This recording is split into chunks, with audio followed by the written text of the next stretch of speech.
You understand what I'm talking about? Marky B here. You Mr. DJ bust off a couple tracks there. Let me see if I can sit on this friend some people with her. Oh God, Marky B on this.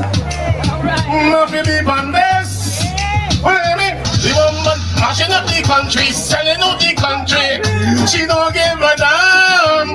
Mashing up the country, selling out the country. She don't give a damn. She's selling out Holetown, she's selling out Town. Don't matter, she's selling all hometown. She go on down Town, she's selling out Town. She go on down St. John, she's selling out St. John. The woman mashing up the country, selling out the country. She don't give a damn. Hey, hey, she mashing up the country, selling out the country. And these things is wrong. It's like Marcia deep on the microphone, come to chat. Here's a million, so show me bounce back. He never take one, never done it, not one for that. He want me and nothing, all those things are slack. He tell she patching up the country, selling out the country. Okay, so let's put it back to the old here. Thank you, Marcia B. Thank you, Marcia B. So, ladies and gentlemen, Listen, Barbados. Oh, we did it together, folks. Yes, yes, yes, yes. Marching up the country, selling out the country. Oh my goodness. It was electrifying, and I'm still feeling it all now in my bones. Barbados, we did it together. The Love Barbados March, a big success. And we have to say thank you to every single one. Let me know if you can hear me. Oh my goodness, this is awesome. I am excited. Great things are happening. Can I tell you why I'm so excited? I am so excited because Barbadians are standing up. And I have been saying this on the show, that all that needs to happen, Barbadians need to understand what's going on. And I've said it, some of you tell me, no, they won't come out. Once Barbadians understand what is happening, then you're going to see, because we're intellectual people. We think. We're not, Jamaicans, they hear a whole bag of noise and they're gone. Bajans go and sit down and they go and think about what it is that they have to do. Take a look at this. Doesn't this give you chills? Let me move this banner.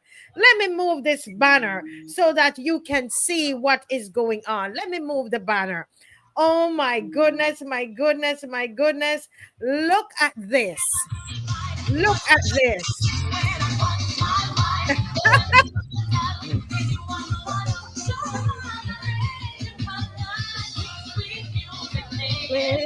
And we behaving like there is no tomorrow. Little forever. My home.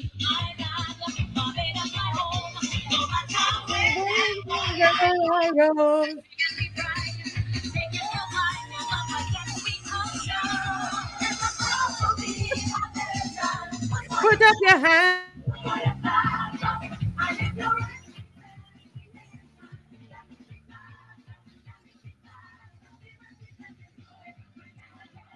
Blue, yellow, blue, yeah.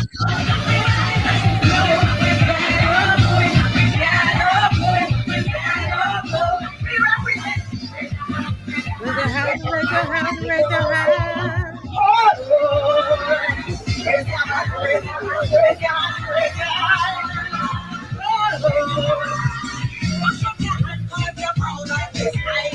Look at your hand, your mouth of this island.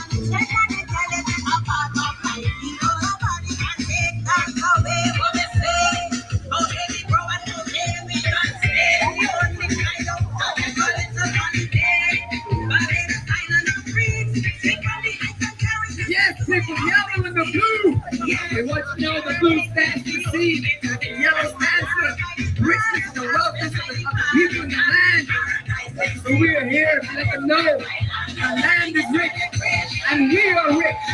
We belong to the land, and the land belongs to us. All of us. Let's work it out together. Let's take this into the Let team. me tell you, wherever we roam, guys, this is awesome. You love Barbados. Come on, get up in the houses and dance. Let's make it happen, y'all. Let's make it happen. People come here from all over the reason. Barbados is a blessed nation. Inhabited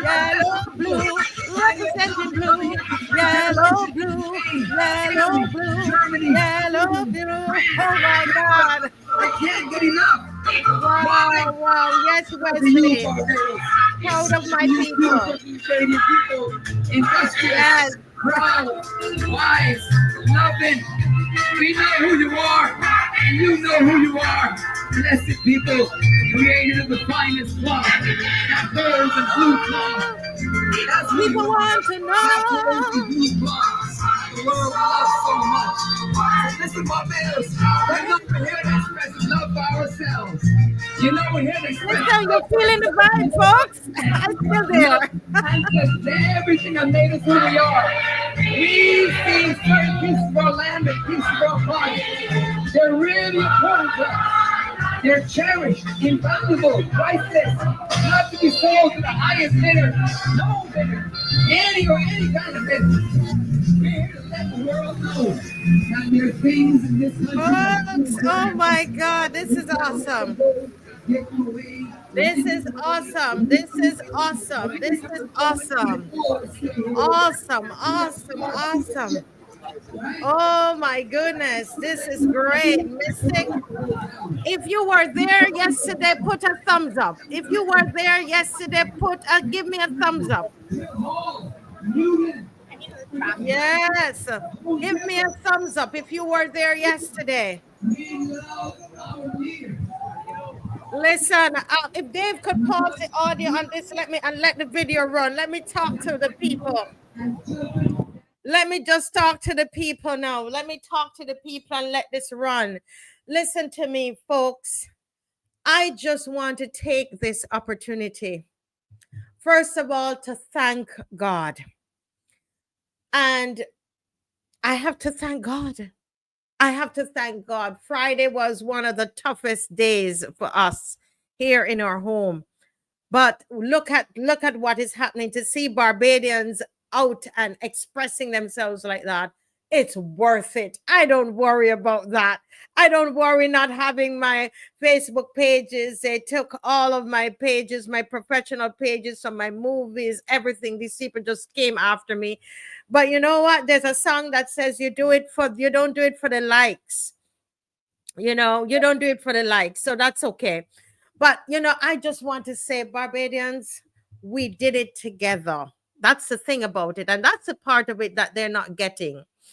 We did it together. Every $1, every $2, every $20 that you donated, we did it together. We have paid all of our bills. Okay? We have the funds to pay all of our bills, folks. We did not have any main sponsor. We did not have a corporate sponsor. You paid for this. We planned it together. We planned it with people from Joe's River, Brighton, Holetown. Okay, we came to get Gibbs. We came together on Zoom, and we created a group and we planned it together. And some people can't understand that because they don't understand that we are working as citizens together. They don't understand that, folks. But look at us. This is what we did together, We did it together. No, we don't have any sponsor to say we have to carry somebody's banner. Huh? Isn't that awesome? And the way things are looking, we will have enough left over to put towards the next one. We did it together. And anytime you want to know who is sponsoring something or who is really behind something, follow the money. As an accountant, I can tell you that trace the money. And when you trace the money, the $10, the dollar, the $20, the $50, the $100, it's traced right back to the people of Barbados. And so we've had to request a retraction from CBC because they went ahead, knowing they went ahead and in a news item, and Dave, you don't have to put it up. I'm just going to read what was sent to CBC this evening.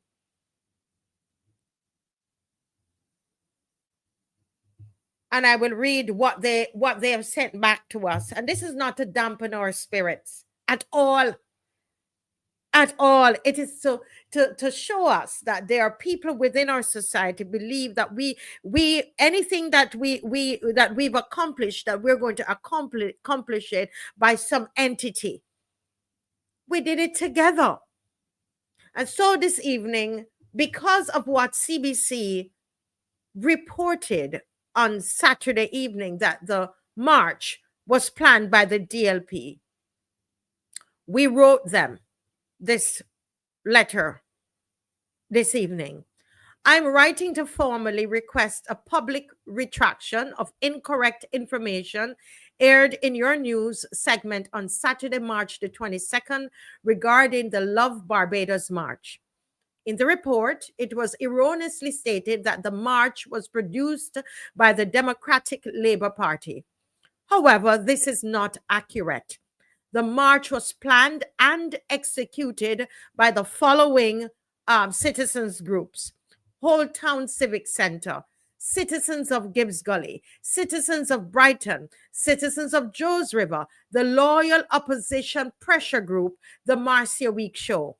Given the importance of factual reporting and the potential impact of this misinformation, I respectfully request that the necessary correction be made at the earliest opportunity. A public retraction will help ensure that viewers receive the correct information regarding the event's organizers. Thank you for prompt attention to this matter. Please confirm receipt of this request and advise on when the retraction will be made. So, folks, that is what we sent to CBC. And would you believe? I know you would believe, because they know the power of the Barbadian public. They understand, CBC understands the power of social media. So, and I have my show at 7. And so CBC has sent this to me this evening. And so I'm going to read it. This was sent at 6:32 p.m. this evening, Sunday, March 23rd at 6:32 p.m. Good evening. This serves to acknowledge receipt of your mail. Please note the clarification will be made in tonight's news. The corporation regrets the error. And we commend CBC for responding. And this is why I say to us Barbadian, some people told me, Marcia, don't bother with that. They're not going to do anything. They will do it. They will do it because they understand the power that the citizens have in this country. They understand the power of social media, because that letter has gone, the letter asking for the retraction, as if you might see it on social media, blast it everywhere. And I want you all to let me know if you heard it on CBC. Let me know if they retracted it. They said they're going to do it in this news, and we're going to give them the benefit of the doubt, and we will know how to deal with them accordingly if it is not done by this evening. I want to thank Mr. Sanka Price for responding so gracefully and graciously and so promptly. And so we are going to watch for it to be done, because we know, CBC is not fake news. We don't want to believe that CBC is fake news. We don't want to believe that CBC is working on behalf of the government. We don't want to believe that CBC is a propaganda machine for the government. We don't want to believe that. And I don't think CBC wants us to go away thinking that. Okay? We don't want that. So we're happy that Mr. Sanka Price has responded in such a prompt manner. Very important. And you know what? Yes, listen for me, Doriel Clark, because then we will know how to address that accordingly on this show. that have thousands of viewers. And we say that not bragging, but to say that the citizens is because of you. It's not a bragging thing. This is why I'm saying to us, guys, don't fear the government. Don't fear government institutions. Don't fear. They fear the people.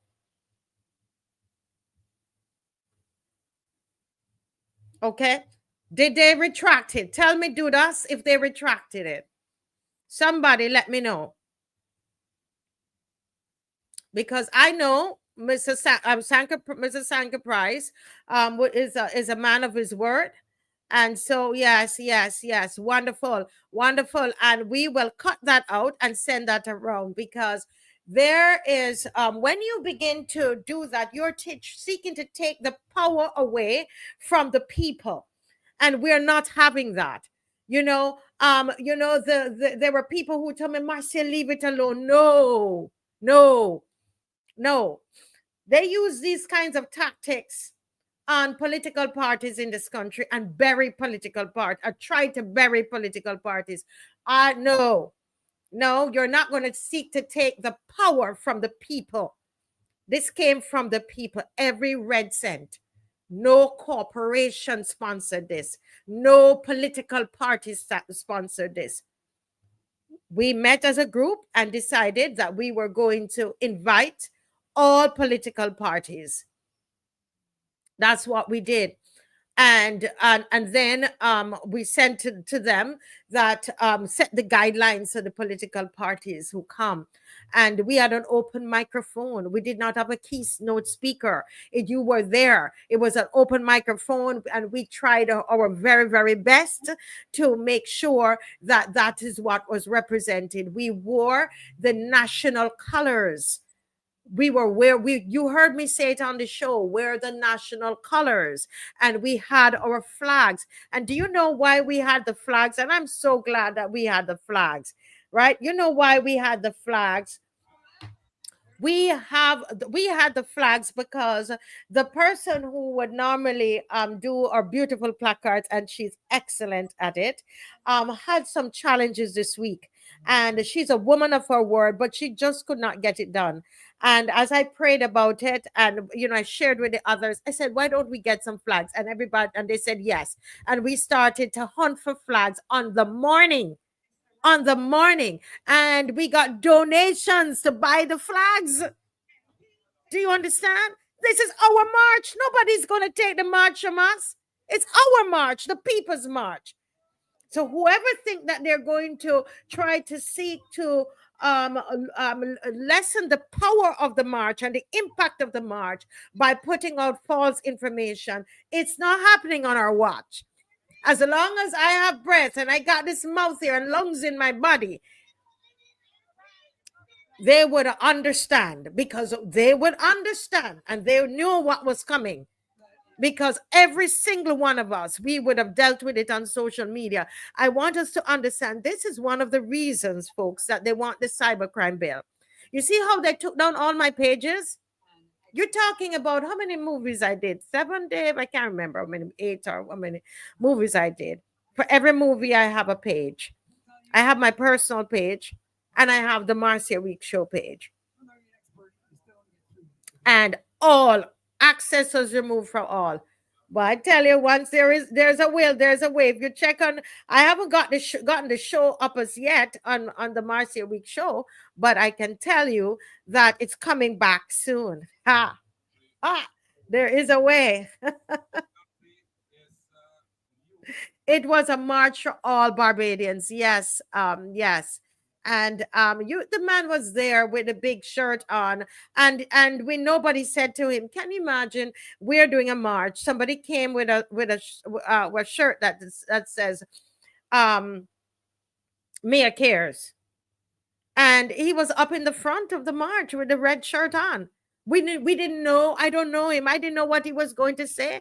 I didn't know. We saw him there, and we said, leave him, because the march is for everybody.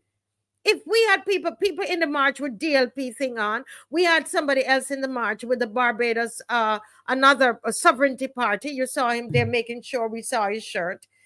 He was on, he spoke as well. Okay, the man that had on the Mia Cares shirt spoke as well. Okay,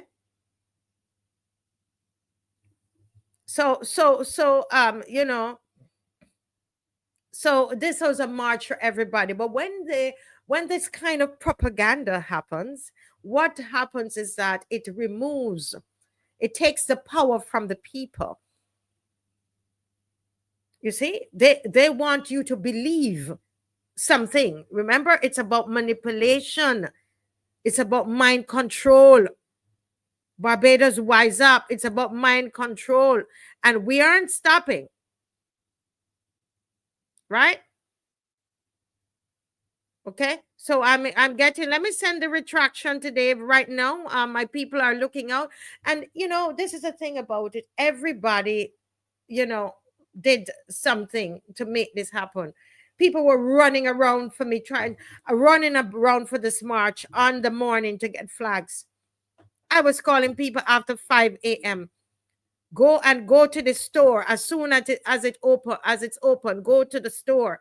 Go, and people were bringing in flags. You hear what I tell you? This is our march. How dare you? How dare you? But we want to thank God. I'm going to send Dave, and I thank Sanka Price for their and CBC for doing the right thing and speaking the truth. Speaking the truth is important. Okay. And you know what? There were BLP supporters there. Did you know that? There were BLP supporters who loved the prime minister, and loved the BLP party, but not happy with what happened. Yes, there were BLP supporters there. We met some of them. See, the Barbados Sovereignty Party was there. They don't, you know, he's the only one who turns up at things. You know, because we sent out, the reason he came is because a message was sent out to all political parties. You understand? So you take it from us. I am speaking the truth, and everybody on our team knows what the truth is. And for some of you who want to think, at no time did the DLP tell anybody or any news agency that they were the organizer. DLP did not do that. So for those of you who are messaging and alluding to that, that's a lie. Let's not tell lies. Okay, it did not happen. Because I would have been speaking to that person, whoever it is that told them that. Nobody told them that. Yeah. So we just want to Dave, I sent it to you. And look at the happiness of these people. Look at this picture. Isn't this a beautiful picture? Look at the man there with the Mia Cares. You see Mia Cares vote BLP. He has it on in the middle of the parade, and nobody would have thought to stop him, because that's not who we are.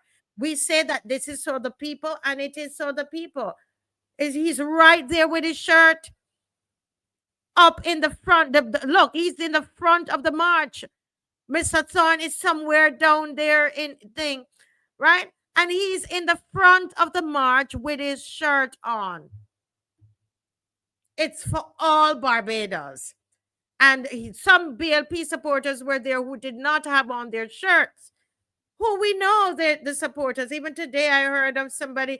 There's some people are not happy, and they don't want us to believe that. They don't want us to believe that people are not happy. This gentleman is a BLP supporter, right? And they're all there. There were DLP supporters there and other parties. Why are you going to pick on the DLP? You see what I'm telling you? The election is in the air, and the state, whoever, and the problem is that whoever is in power, they seem to like to use the CBC as their, some do it more than some, but this government especially.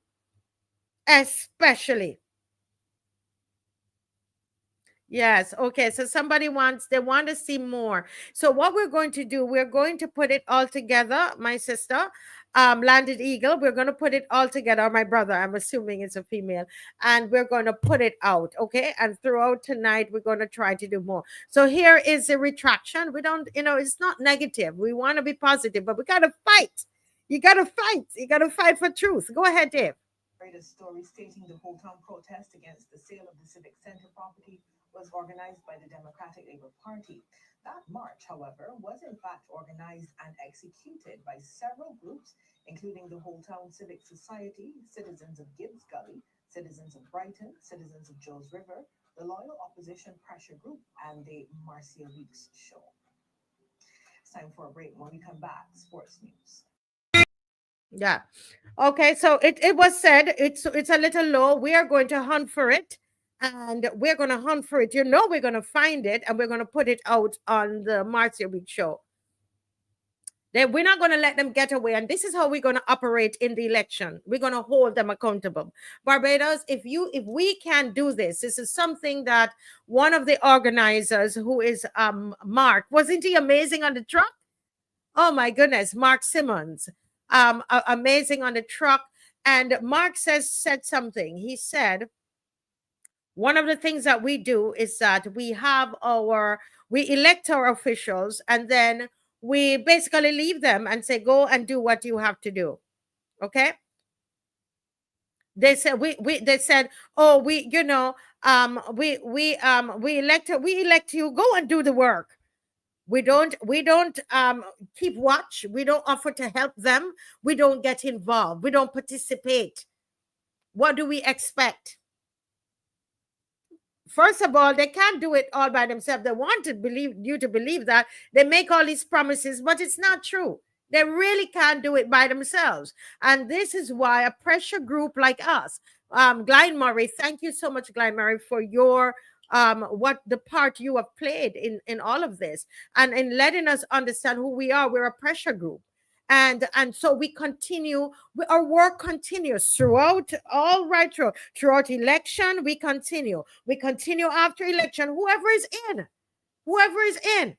we must vow that we will be that pressure group. Look at what CBC had to do today. They did that today because they know that there is a platform that we call them out. And I want to also believe that it is that they are an organization of integrity. Okay? But they know this show will hold them accountable. And it was done that quickly. No fight. We had already sent the thing to a lawyer. We're not joking. We're not joking, folks. We're not playing with them. Yeah, not enough. So tonight, guys, I see Miss CORBIN is getting ready to come in 2 minutes time, and I just want to thank all of the panelists on the show. I want Barbadians to understand that we really do this together. These panelists, they spend time researching. They put together PowerPoints. They educate us, myself included. And I want to thank Rose CORBIN. I want to thank MAXINE McCLEAN. When I looked at what happened yesterday on the streets, it's a reflection of the work of the people on the show. Rose CORBIN, take a bow, ma'am. MAXINE McCLEAN, take a bow. GLYNE Murray, who has been a source of strength. You don't know, not just on the show, but he was very big and how the thing was built. And he's in broadcasting, and he's given so much information to me, and I've learned so much from this 81-year-old man, and I'm thanking him so very much. Dr. Ferdinand Nichols. Dr. Ferdinand Nichols was there yesterday morning, early, and he helped to make sure that we were following the police and make sure all is well with them out front. Dr. Ferd, and we know how he prepares himself for a Monday and comes with all of that passion. Dr. Ferdinand Nichols, you're an amazing host. And I just want to, on behalf of the people, Dr. Ferdinand Nichols, to say thank you. Thank you. And even those, I spoke with Caswell over the weekend, who is not feeling very well. We had a good conversation, and we just send out love to Caswell. We want to thank Caswell Franklin. We want to thank Kimar, who is not with us anymore. His show is going to come up again, I think the beginning of April. I don't have the exact date. But as we want people to understand that this is not a one person thing. We're doing this together. People like Lumumba. Did you see Lumumba and Bunker there? These people are committed, and they push it out on their social media pages, right? So we want to take this opportunity to thank everyone. And if I'm missing anybody, my apologies. Okay. As Mr. Thorne says, Marcia, you need, you don't have a list in front of you. But as I mentioned his name, I want to thank the leader of the opposition, Mr. Ralph Thorne. And Rose, I'm going to give you back your 2 minutes. I want to thank the leader of the opposition, Mr. Ralph Thorne. Mr. Ralph Thorne, I want to personally say to you on behalf of the people of Barbados, thank you, sir. Thank you, sir. What they would want is for us to disassociate ourselves from you, but we're not. We're not. You are the leader of the opposition for the entire Barbados. BLP supporters, DLP supporters, wherever. We need to educate ourselves and get mature in our thinking. And I want to thank you. I want to thank you for being there yesterday. And I want to thank all the political parties who brought up their members and everybody. We want to thank you all. And just finally, I want to thank my husband, Dave Weeks. Because, Rose, he's the one that makes sure your PowerPoint comes up, right? On time. And just to support the praying. Every night he comes, he says, Marcia, come and let me pray for you. We pray together in the morning and in the evening. And the support that Dave gives to me. And I just want to really just at this moment say thank you to the young people who do the editing. Thank you for David Bowen, who did the filming yesterday for me. And I could keep going on throughout the night. I'm going to keep thanking people, but I want to I want to thank Adrian Hines. Thank you Adrian Hines. I'm going to send you a message tonight. But Adrian Hines, a lot of people are saying Mr. Knox. Yes. Oh, Lordy. Mr. Knox, I think he's going to call in tonight. Mr. Knox is going to call in or probably come in at 9 o'clock. Yes, thank you. Thank you. You see, the people that we need. And Mr. Newton, who is going to be with us on Wednesday night. Yes, awesome. Thank you all. Thank you all. And we do this together. I thank you for helping me. Okay, thank you so much. Well, it's 7:33, and she knows I'm strict with time, so I'm gonna make sure you have back your time, right? So we have up until 8:03, but we are gonna talk about education tonight. Education matters, and so I want to welcome the lovely Rose Corbin, who comes to us with some deep truths and is going to mesmerize us tonight. God bless you, Miss Corbin. Go right ahead. Thank you. Thank you, Marcia, for this opportunity. As I always say, I appreciate the gesture and your invitation to speak on this platform on matters that concern us all. I want to say good evening, loyal sons and daughters all, firm craftsmen and women of her faith. Marcia, my apologies for not making it yesterday. At the last minute, I had transportation issues. Philip had an engagement, so I could not make it, but I was searching YouTube to see if I could join in live with you. And I have been commenting wherever I get the opportunity on the march. And I had to speak where one person said that, again, that talk about if a dictator and if the country were were a tyranny that if we would have been allowed to march. So I had to try and debunk that quickly. And I'm saying let us use all the opportunities to do what we're doing to keep things um, fair and transparent and to keep our people and ourselves informed. So thank you, Marcia, and all those who made it the success that it has been. Thank you. Now we're looking at education matters, and my concern has been always on education and the how it's being treated in this under this government, and I continue to ask myself how serious are they about education. I want to use this opportunity to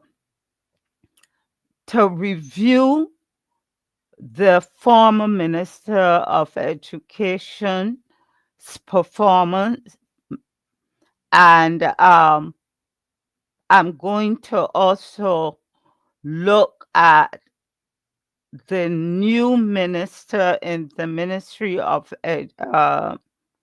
Transformational Education, um, and his um, his coming on the scene, for want of a better word. So, Marcia, I spent much time reviewing the videos of Parliament, both in the lower house and upper house, the recordings, and going through the transcripts. Because, as you know, and as all the other presenters on this show, we try as far as possible to have evidence-based information to be disseminated. Unlike Marcia, that misinformation that was sent out on the news concerning who organized the march yesterday, we don't go secondhand, we go to the source here. And so I am going to ask Dave to put up that still clip, the last one, Dave, that we sent through to you. And we're not playing it, but I want the audience to see to whom I will be making my first comments. The Honorable K. McConney, MP. And Dave, could we put that first slide into PowerPoints?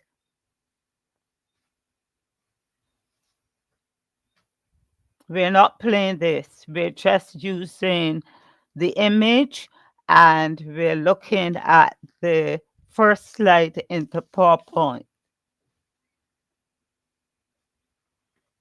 Education matters. And it reads, "Oh no, former Minister of Education, Ms. K. McConney, poor account for your stewardship." Next slide, please.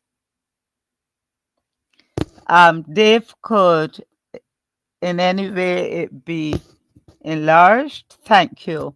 And I read, "Ms. McConney, you used approximately 12 minutes.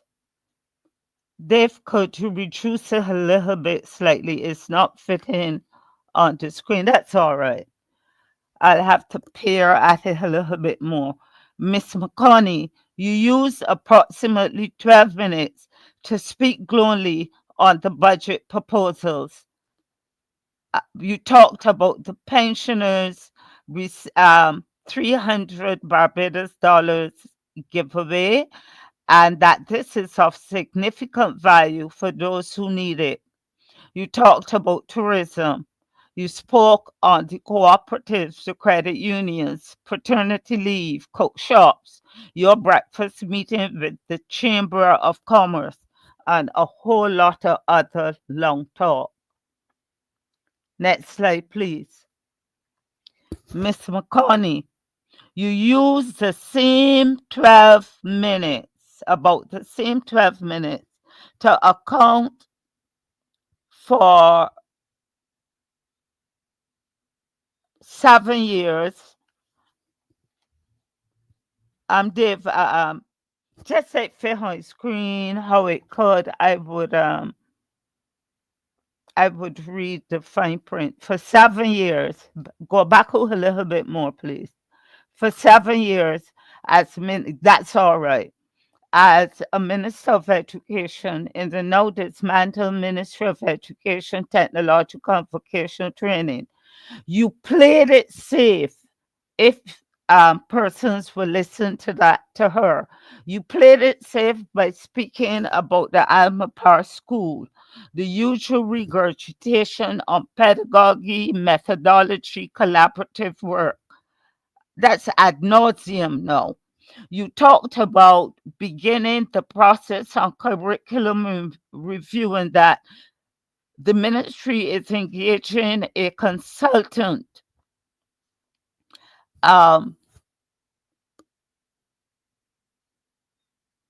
Yes, the ministry is engaging a consultant. This time you boasted a Barbadian consultancy firm, and I'm seeing more money given away to consult on what the teachers know and have been seeing, as well as the free and plenty suggestions offered on curriculum reform at the town hall meeting in which you referred when accounting to the leader of the opposition on the matter of consultation for curriculum reform. Next slide, please. You spoke about the much touted establishment of the Teaching Commission. And all you could say was that the foundational work has been done. 7 years, I asked. It took 7 years to do the foundational work on establishing the Teaching Commission. Are you proud to say that? And on the master teachers, again, the process has begun. 7 years. You mentioned the Education Act. What is the status on that under your tenure? And then, according to you, before you were transferred, you started the process to fix the pop down. She called it that. I didn't. Did you know that there were pop down when you were there? To fix the pop down school facilities to make them climate resilient. That's the buzzword. Water smart facilities and the type of environment that can engage the children in collaborative learning and work. Buzzwords again. Is this the sum of your stewardship? Unlike your counterpart, MP Carroll. MP Carroll used her time on the floor to focus on her stewardship and her accomplishment and the challenges and, even the way forward for the time that she handled the ministry that she had resigned from which she had resigned.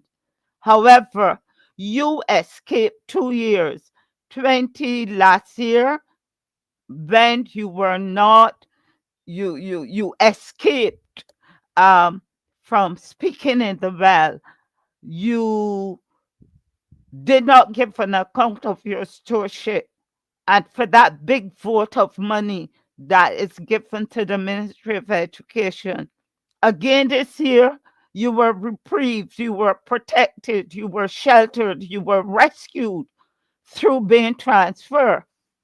So you never got into the, in fact, before the budgetary proposal, you again escaped being in the second year.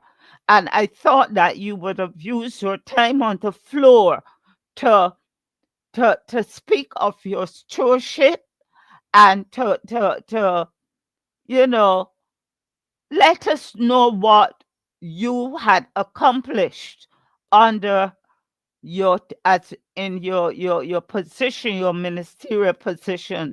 And so I give you again a failing grade. Not good enough, Miss McConney. However, best wishes and hope that you do better in your new ministry. Yes, I move on now, Miss Marcia, to the next slide, please.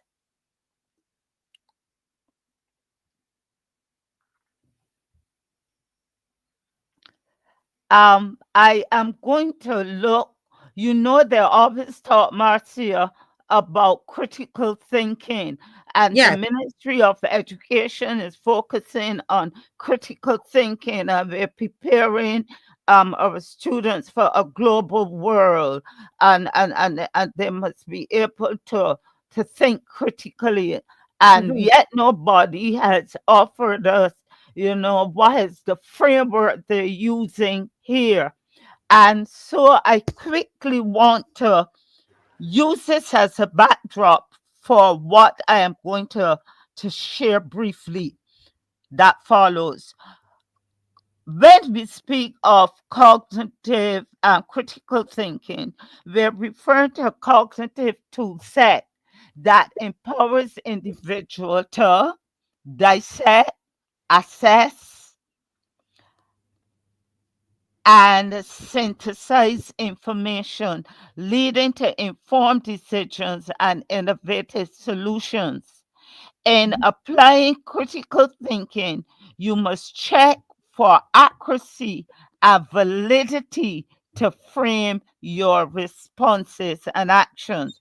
And so this brings me now to the new Minister of Education, what? Transformational education. I have to get it right. May see that clip. The next slide, Dave. Next slide, please. Yes. And I said here, oh no, Minister Senator Chad Blackman, as the land here come ashore. And you're familiar with that, Marcia?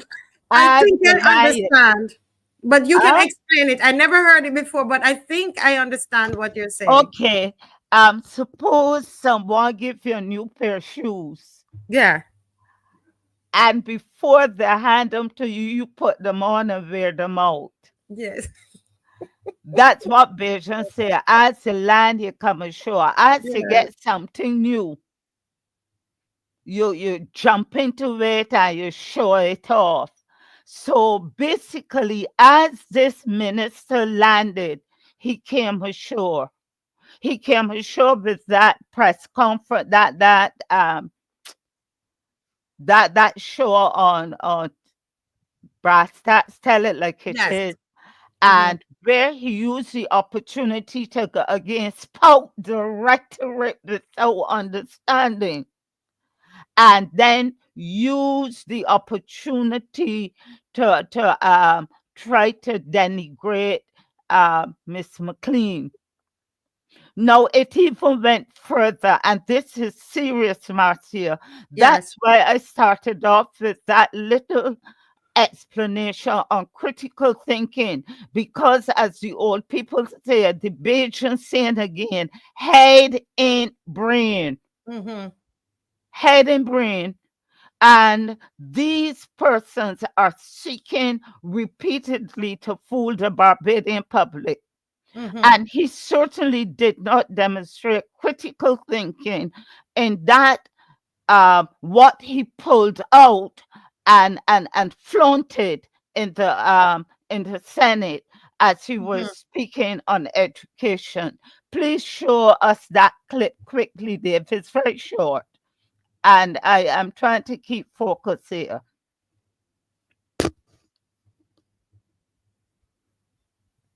Do we have the volume? I think he's working on that. You can keep going. All right.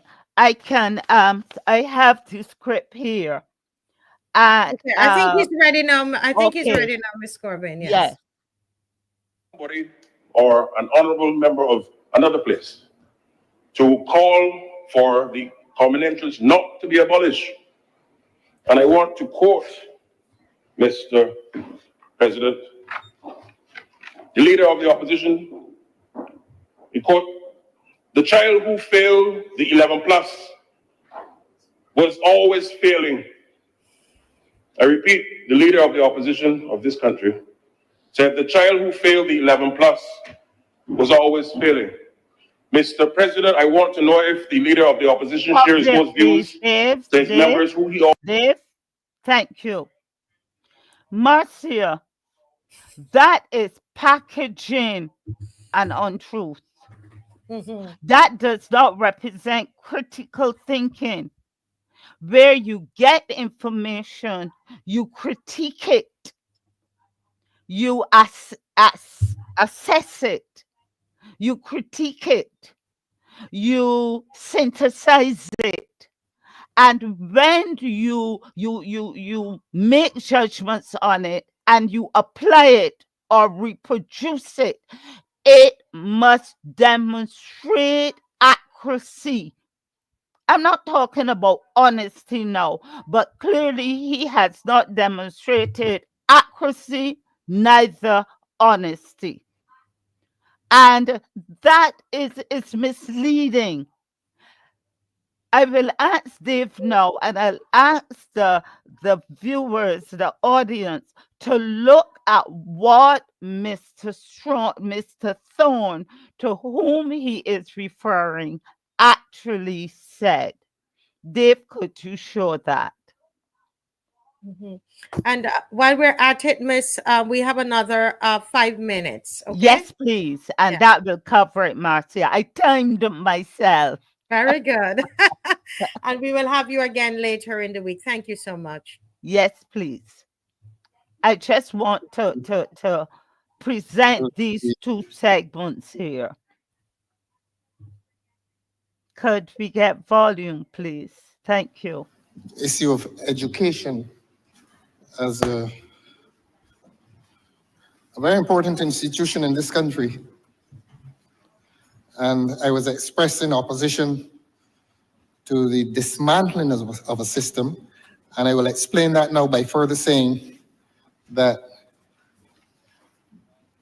we concede that it does need some curricular reform, but that structurally we may need to retain that unless we can prove that there's something far superior. And I had made the point that an 11 plus failure is a failure well before he reaches the age of the 11 plus. But of course, the system needs to be reformed. And I suspect that reform may need to take place within a larger cultural ethos that is now visiting this country and expressing itself as moral decay. So permit me now, sir, to come to some of what I consider the major issues within the system of education. We have spoken for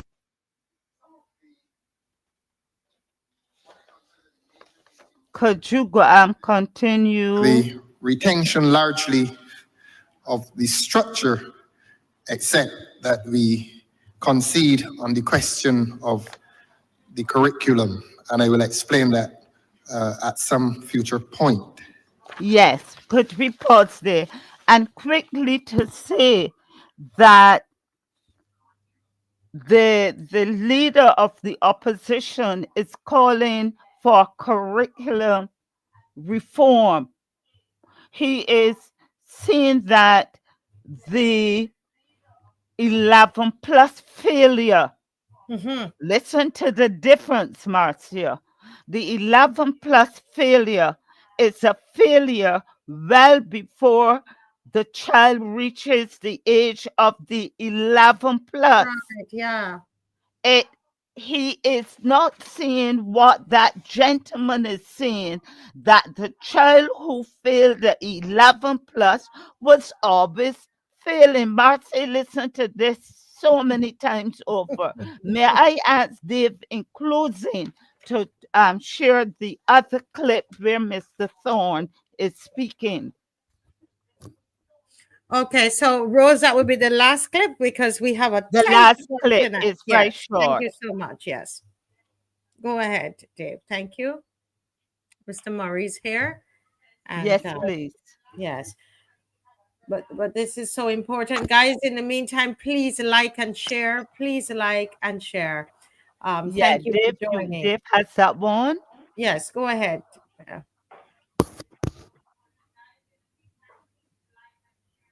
Yes, yes, yes. And people are agreeing with you, saying it means we did not recognize how to help that child.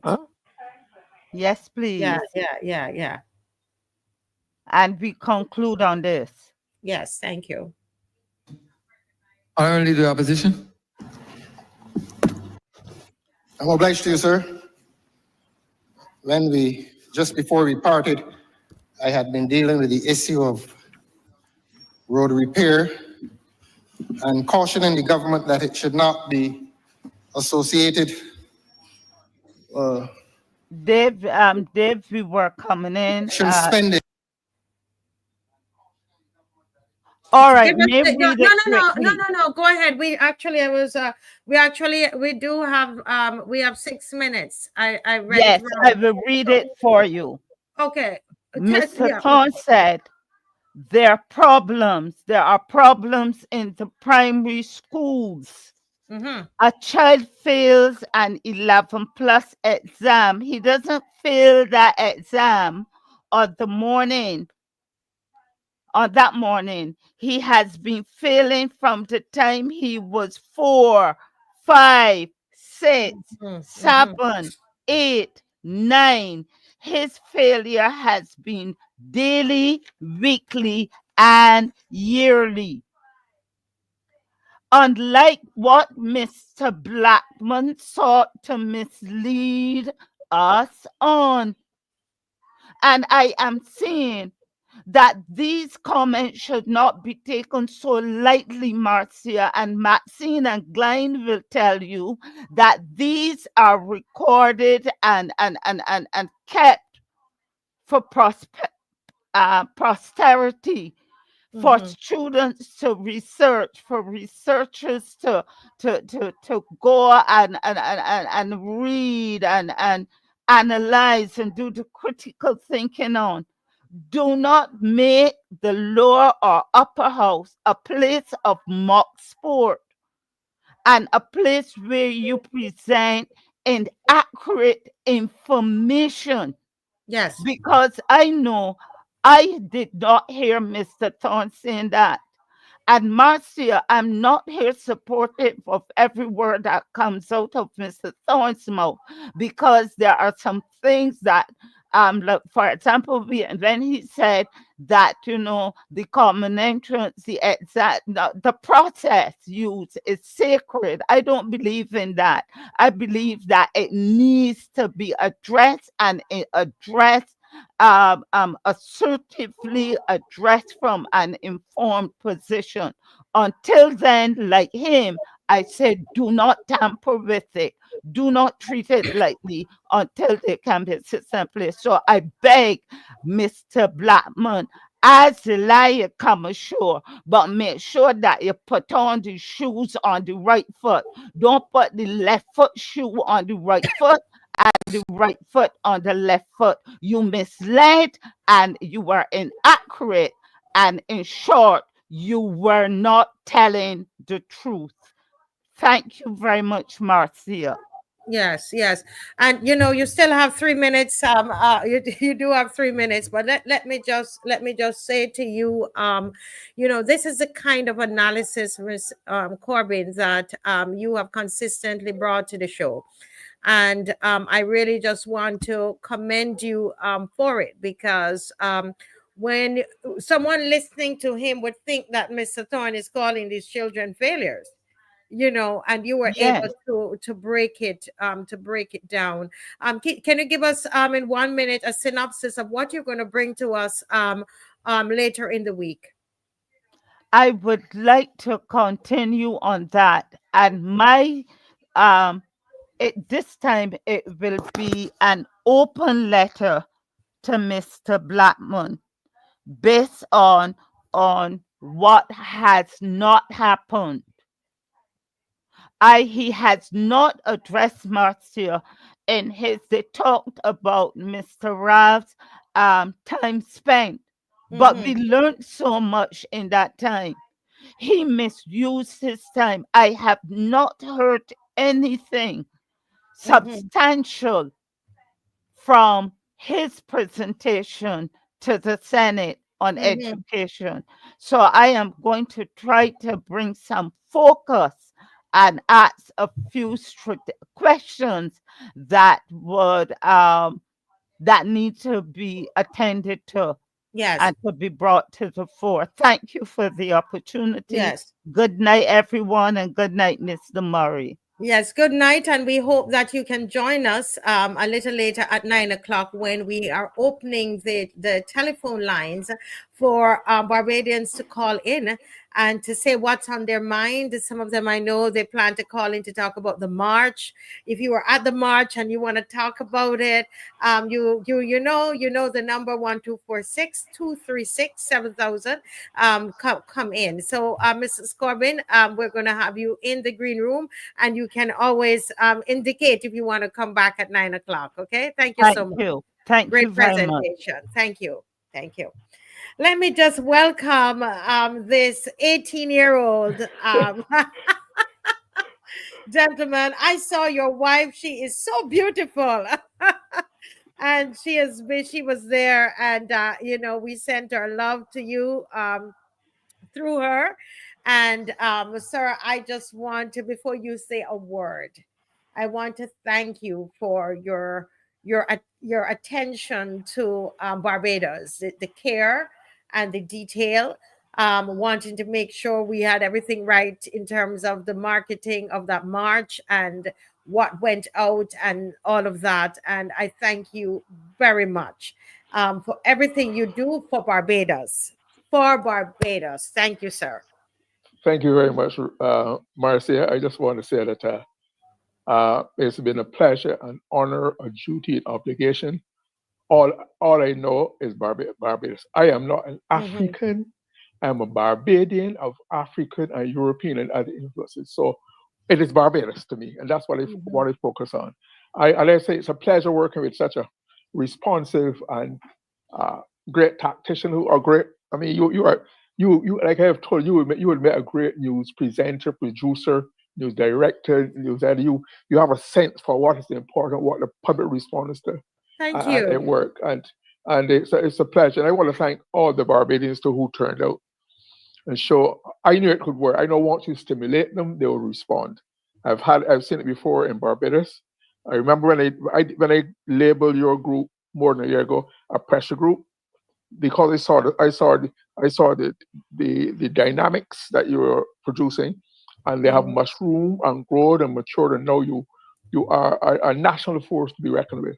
And people do it not because they are looking for gossip, but they want good, solid, educational, informative information, leadership, etc. So, but you know my mantra: we are only as good as our next performers. We're next. Yes, you keep telling me that. We're next. And that leads me on to where next to me is tomorrow at Gemmott'S Lane. That is the next one. That we have struck a responsive chord in the Barbadian public, and I don't think anything has incensed Barbadian more that you can think of as the giving away of land. I've never known a Barbadian who wanted free land. A Barbadian We want help to buy a piece of land, and they put on this 14 by 9, as you used to say. That is why they responded so readily when Tom Adams presented the allowed to buy 10 freehold purchase land at 10 cents per square foot. Because they want everyone to buy a piece of the rock. I think I've never known a Barbadian to walk. We have had some squatters, but never any Barbadian who wanted free land. They want help. They were paying. So for somebody to concept that they give away land, to me, it really. That's why my topic tonight is the great land giveaway. The biggest blot or stain on the report card of all PMs. I'm asking the question: do you think that the great land giveaway represents the biggest blot, the biggest stain on the report cards of all PMs, all our leaders? Because nobody has gone as close as this to do it. Nobody, not has even come closer. Admittedly, all the leaders have had issues in their terms of office were questionable, of which you could find fault, didn't quite understand, they didn't quite explain. Yes. And I think that's a separate topic which I'll deal with probably next week. But this time we want to focus on JEMMOTT'S lane, because it's not. While those other leaders, like I said, have had issues or projects that were not clear cut, this one is clearly wrong, clearly unacceptable. And the only word I can find to describe it is there's a word that I hear. I think it's probably one of the few times I've used it in my life. I know about it. The word egregious, EGREGIOUS. I think that's it. EGREGIOU. So it means outstandingly wrong. Shocking. It's outstanding. This is the most egregious. It really suits this event to describe it. There's nothing that comes close to it, like I said. And what also has me upset is that the Prime Minister has refused to give any insight into it. But before let me tell you also, it's already to think of. It's always one thing to think of the concept, the act of giving away land, government land, free of cost, not a cent, right? It's another to have those, and if there's that land represented in figures, and if Dave could come to slide number 1 for me, that gives. I spoke to a very experienced and successful schoolmate of mine who's been in real estate. You need slide number 1 now. Slide number 1. Slide number 1. Okay. And he gave me a breakdown. I asked him, tell me what that represents in the to the public mind. And I think when you see it visually, you would then understand why I'm so incensed. If you could read it for me, it says. Yeah, the definition of development gains. No. That's number 2. Oh, you want the other one? Number 1. The one dealing with the figures. Yes, we're going to have that for you. Apologies. Yeah. Go right ahead. But in the meantime, I'm hoping that that when people see these figures, they have a further appreciation as to what we have lost, what has been given away. So what our patrimony has been given away in one fell swoop. Has never happened before in the history. We never even came close. And as a matter of fact, in 1652, we fought a war against Britain as a colony. For 3 months, we were besieged because we were representing or defending our patrimony as a colony. 3 months, we were besieged by Britain. That's how you got the Treaty of Ostend, and the concept of no taxation for representation. Now we've given away, or like I said, a very valuable chunk of Barbados. The heart of Bristol, it has all the assets. It's big, it's spacious. It's the heart of Bristol, across from the sea. It's an ideal spot. How do you give it away? I hope you found. I have it to read. I just I think there was a mix-up, but it's right there. Dave, check your WhatsApp. It's been there. 1 hectare is equal to 2.4 acres. 1 acre is equal to 43,560 square feet. Is that the one?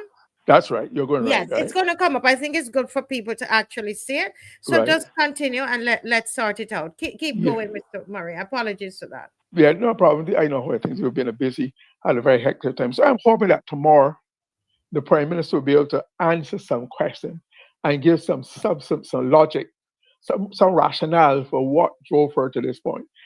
If you can now read the details on the screen that the persons can get a full appreciation of what this represents in figures and money for Barbados. Yes, and you can tell me to. I'll pause, and then you can. You Yeah. know, 1 hectare is equal to 2.4 acres. 1 acre is equal to 43,560 square feet. 2.637 hectares is equal to 6.5 acres. 6.5 acres is equal to 283,140 square feet. Wow. Conservatively, yeah, go ahead. Can you repeat that again? The square feet? Bajans would understand square feet most. Yes, 283,140 square feet. Wow. Go ahead. Go ahead with the breakdown. Conservatively speaking, 283,140 square feet per square feet is equal to 198,198,000. Did I say that correctly? Yeah, 198 million. Yes. 198 million. My friend reckoned that spot of land, given its locations, would easily go the market about $700 a square foot. 700 conservatively.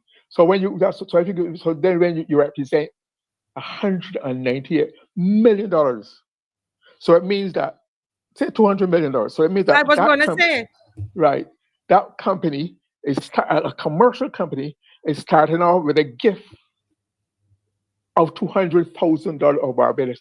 So they're already into profit even before they started. Their operational, their seller costs have been erased. $200 million they're there forever. How do you justify it? I would like the Prime Minister to give some reasons. I would, and therefore let me. So I like to pose a number of questions to the Prime Minister to try to justify why she was to get why she, and I hope that she'll answer. I hope not in the sense of hope the billion fiasco, but hope that springs eternal in the breast of man. Positive hope, the real hope, not another government fiasco, embarrassment hope. When I look at and examine the mistakes of this government, this serially systematic structure, the sequential mistake, it has brought back memories of a book I read many years ago called "The Gang That Could Not Shoot Straight." It was a spoof, a takeoff of the mafia, written by a man called Jimmy Breslin, very popular. Where this mafia gang, every day they always bungle. If they went to rob a bank, they couldn't get it done. So this government is reminding me of the gang that could not shoot straight. But first of all, I'd like to ask the Prime Minister this question: why, unlike any other Barbados leader before you, do you not rent, lease, or otherwise retain ownership for Barbados? Why? Okay. Number two, what are the advantages for Barbados investing or giving away free of any charge the land to a place that had been in government, that had been since 1844 dealing with the hospital. 1844. That's when that was working for government purposes, right? So how do we give it away like that? What are the advantages? What are we gaining? What did we get? What did Barbados, not anybody, not single person, not any friend, family, or fornicator, but what did Barbados as a country get with that giveaway? Why is it nice to give a commercial bank bent on maximizing profits at the expense of this government and of Barbadians and others? Because don't forget, we have a loan with them. That $50 million loan has to be repaid. So they have not waived any part of that loan as far as we know. So the loan goes, it's still value, we still have to pay that loan. So why? So why bet on maximizing profits? And unlike what has been done to development banks, this is not a development bank, but it's a commercial bank whose line is just like the Royal Bank or CIBC or any other bank to make money. So it's not a foundation that will give grants and give you special treatment. You pay commercial rates, they compete with the rest of the world, and they bring their own method of doing business. So there's no advantage, there's no gain to Barbados that we know of. Maybe you will explain that tomorrow, sometimes why you've gone that far. Number 4, what guarantees have you had about the number of Barbadians who will be employed? What kind of jobs? What will be permanent and what are started? What guarantees? Because I keep hearing about these thousands of jobs that will be created as a result of this project, as a result of the operations of the hotel, etc. Fine. There are always lots of people employed in construction, but after construction is when the real test comes. And don't forget, we've given away nearly $200 million. They're going to be operating a hotel on the spot. So it means that when people come to do business with them in Barbados, for the Caribbean or around the world, as you expect, or you from Africa, they are most likely going to stay at their hotel. So that patch of the money they're spending on their hotel is not likely to trickle into Barbados readily. How does that make sense? I'm totally baffled by that. So what jobs? Have you had guarantees with jobs? And let's have a breakdown of that. What assurance can you give that everything and every step has been done as Minister of Planning and Development, has been done to mitigate, avoid this, protect the environment in that area, the spot, the coast nearby, the entire environment, as your people know, the entire ecosystem, no longer environment, it has to be ecosystem, Marcia. Otherwise, you're backward, okay? This ecosystem, this environment, you're going to have an impact of a bank, a trade center, a hotel, all kinds of other activities impacting on that environment, stuck in the middle of Bridgetown. What about the traffic? What about the water usage, the water demands, the sewage? Let us find out what there has been done and to protect it. Because it seems to me that I heard you mention Mr. Knox. Yes. He's going to be on tonight. Maybe he can, because he knows that area well. Yeah, he was just coming on to talk about his feeling about the march. Right. But, all right. I look forward to that. So I'm saying, not even, I picked it up when you talk, but I just, as a regular person, thinking that is the logic of the situation. Were there any environmental environmental impact assessments done? Will they be done? Have they been done? And number 7. Already because there's already a groundbreaking ceremony taking place. Yes. To me, it means that an OK has already been given to the bank. In keeping with your mantra that when you apply to the Plan Development Division under your new regime, you plan with an assumption of development, with an expectation of development approval. So it seems to me that the die is already cast in this respect, and that what is undergoing is probably just going through the motions. Because another thing I want to know, how comes there was the request of interest in the project, again given such a short as was done with Holetown. About a month, it was ready to go. People had to respond. How? Yes. Unless you're working in a company that has been properly briefed ahead of time, or know what is expected, they probably started work ahead of time. No, I would doubt a project of that magnitude could be seriously assessed, evaluated. You can come up with a proposal in less than a month. It just doesn't make sense to me. So yes. I'm saying that I'm suspicious that this whole thing has already been agreed upon. And this whole request for interest just going through the motion to satisfy the requirements on paper, but that in truth, in fact, it's too far gone. So there are a lot that we have to ask about this thing. Are there any provision in the agreement with the bank for development gains? And here's development gains. And here's where slide number 2 comes. Slide. Okay, yeah, the next slide now. Yeah. Okay, right. Understood. That's going to come up soon. Define development gain. So there are lots of questions. There are a lot of things that just don't add up and make sense to me. In my custom way of thinking, logically, step by step, sequentially, etc. Too many things seem to, and I hope that we have not fallen. I don't understand what the Prime Minister is not thinking that she's going. Is that the? Go ahead and Yes, read it's it. right here. Yes, Right. definition of development gains. Profits generated from the increased value of land due to infrastructural improvements, zoning changes, or construction of new buildings, often subject to tax. Okay.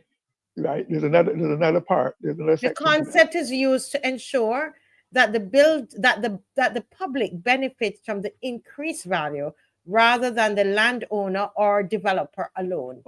There you are.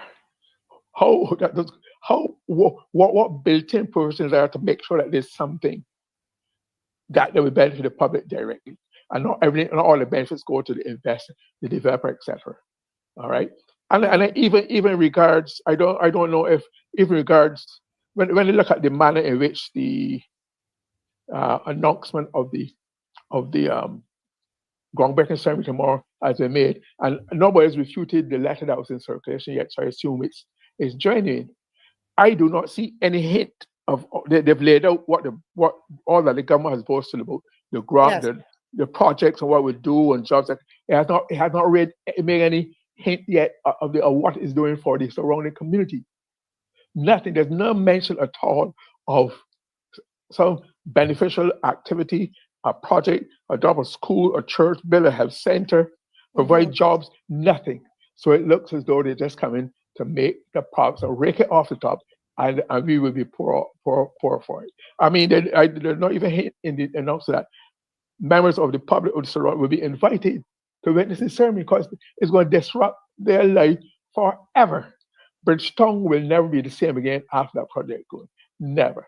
And there's no corporate citizen proper sensitive. There's no sensitivity. There's no acceptance of a sense that we have to do things differently because it seems very heavy-handed and authoritarian and dogmatic, and we're just doing it. We can do it because when you give away the land, it is free. And there's something called it makes me feel as we're going to live in an enclave. An enclave is a group. There are a group is surrounded by a set of people with which there's little or no contact or identification. So if you have all that for the bank there, the hotel, the trade center, the exhibition center, all that, it seems to me a little tax-free, duty-free immunities. You are not even a gated community. That is an enclave into which it all depends on how much access even Barbados or Barbadian authorities will have to. All depends on the agreement. Details of I never knew that agreement existed until you showed it on the screen a few nights ago. Signed in September 2022 by no less a person, the Prime Minister. And it was done. It was passed through the Barbados. It never was enough. If this was such a grand project for Barbados, we've heard so much about the Hyatt and 10B and all the other projects that come in. The 6. How come no prior notice was given about this in that same way? That it came upon us surprise. It really leaves me quite concerned, quite guessing. And I think that we, like I said, the Prime Minister owes Barbados a full, frank, fair, honest representation of how this came about and what it means for Barbados. So because what it does, all it has done is a further distrust and suspicion in the public's mind, because this is no one-off event. This is the culmination of a process and that has been going on with Joe's River, Bathsheba, the Bathsheba, the Holetown, Grace Bay. It's a pattern of behavior that is emerging, and that is what had Barbadians so concerned about the future of their country. And therefore, I think there's some observations I like to make. I'm wondering, it is clear from what happened yesterday on the road, and I hope that this has struck a chord that Barbadians do not like this at all. The question is, what does the government do about it now? What do the members of government do? If this is so unpopular with the public as it seems like it is or could be, how do the members of government relate to it? Are we going to see a distances of members of the government from identifying the public with this project so that they don't get the side effects and suffer the side effects of the negative perception it has in the public's mind? Or everybody's going to just, so that'd be interesting to see how these dynamics play out hereafter. Because they are part of the government.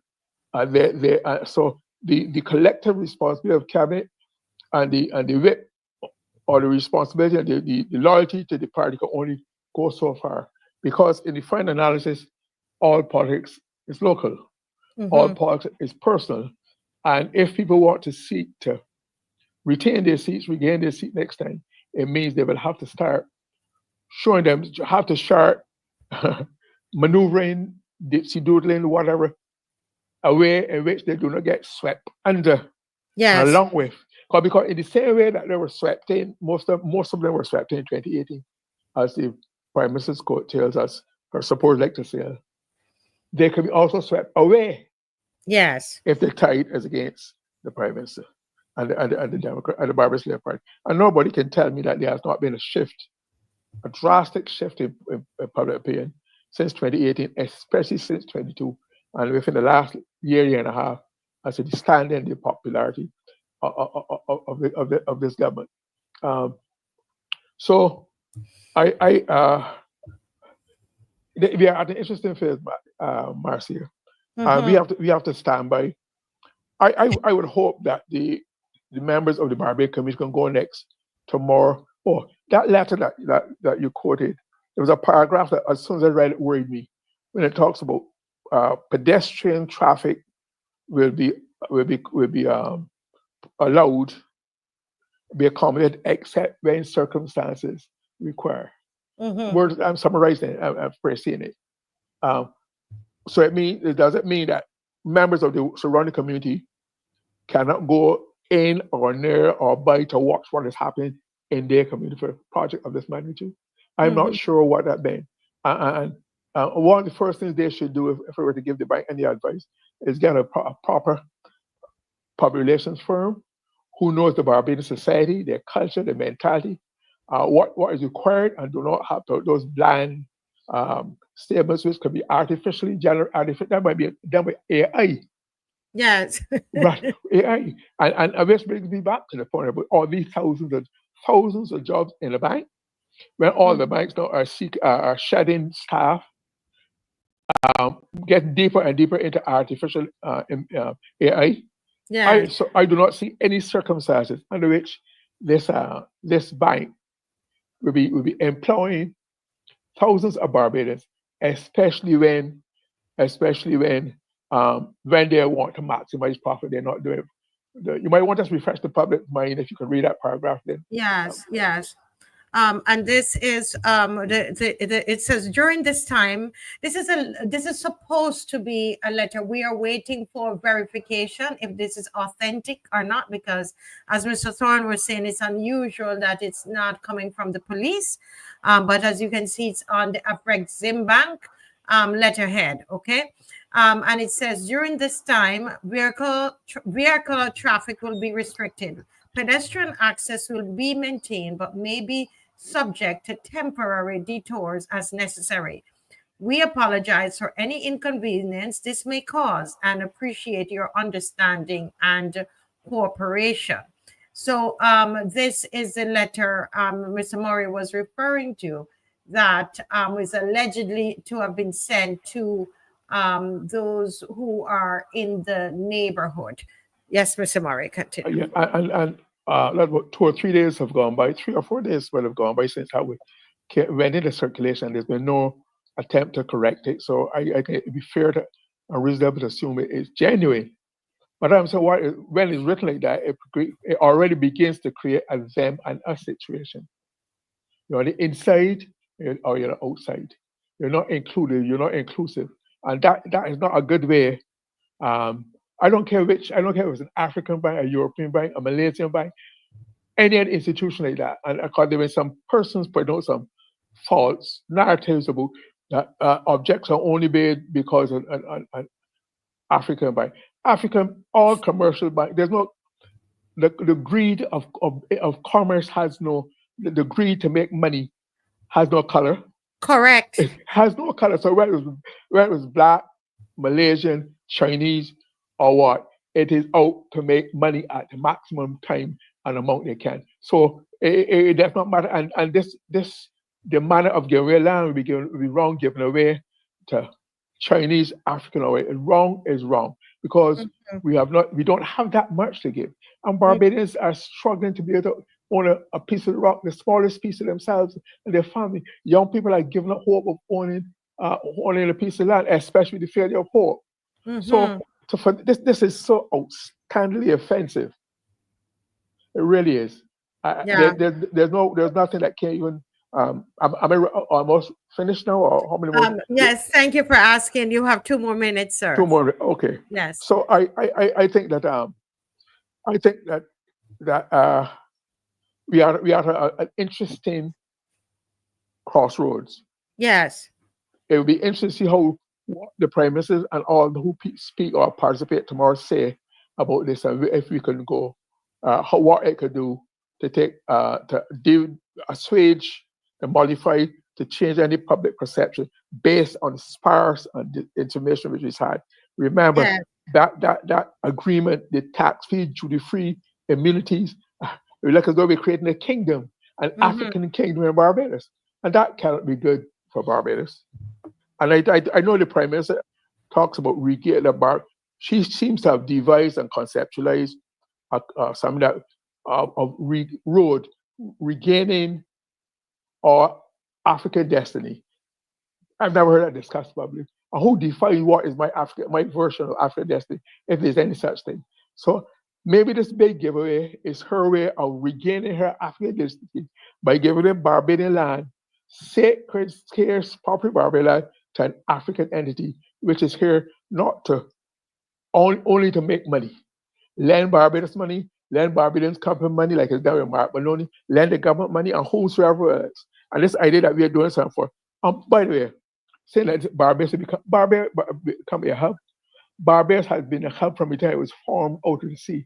Barbados been a hub for hundreds of thousands of years. We were a hub. That is why we were the first drop from Africa for the slave trade. In the 17th century, 18th century, when sugar was booming, we were the hub for the rest of the Caribbean. Came here to shop, buy slaves. We were a hub for Liat when Liat was headquartered in Antigua, but we were a hub for Liat. We are a hub for the Caribbean development. We are a hub for safety. So this idea that this new folk start of a hub is already there. All we have to do is maximize it. But this is maximizing it to our detriment or loss. Yes. I'll take a pause from there. I think I've run over my 2 minutes. No, we've had 2 wonderful presentations tonight, guys. And this is what I tell you, our panelists are well researched. And I mean, this figure on our screen, if this is so, based on Mr. Murray's, research, and also I heard the leader of the opposition talking about that $700 per square foot for that prime property. There, I mean, that stuns. It's stunning us. And when you think about the fact, and I see Ms. McCLEAN coming in. When you think about the fact that I just took a picture of somebody who said, this is not funny, these things make me sad. There's an 83-year-old woman whose house is in that 15 that did not pay their land tax, have land tax accruing, and will be house will be sold. And the person said she has dementia. Let me find the exact, because I took a picture of it because the comments go so quickly. But this is what we're talking about. This is for a land tax. Remember that the government told us that they were going to remove the land tax upon them getting into power. That was their contract to us. They made a contract to us. And look at what is happening, Barbadians. Look at what's happening over the same land tax. 15 property owners are going to lose their properties over something that the government promised us, made a contract with us, Mr. Murray. Thunder says, my 86-year-old mother suffering from dementia and Alzheimer has taxes of 5 years, 3,000 in penalties and interest, and property will be sold. 86-year-old Barbadian, that you promised that person 6 years ago that land tax will be abolished. And here we are. We have 15 properties. Mr. Murray? Yeah, I had been philosophically opposed to land tax. I think it's unfair, unjust in this modern age, where I, of my own means, or any person get to me, they buy, they borrow, they get a mortgage, they get a loan to buy a piece of land and create a property, and then you're being punished and penalized for your thrift, your ambition, whatnot. I have since altered that view. I am prepared to support land tax if, given that now, especially now we're in the hands of the IMF, where the workers' housing fund, where the NHC no longer exists as it used to be. It used to be NHC, the Housing Authority, Housing Board, that built houses for working class Barbadians. It is now virtually impossible for anybody to do that.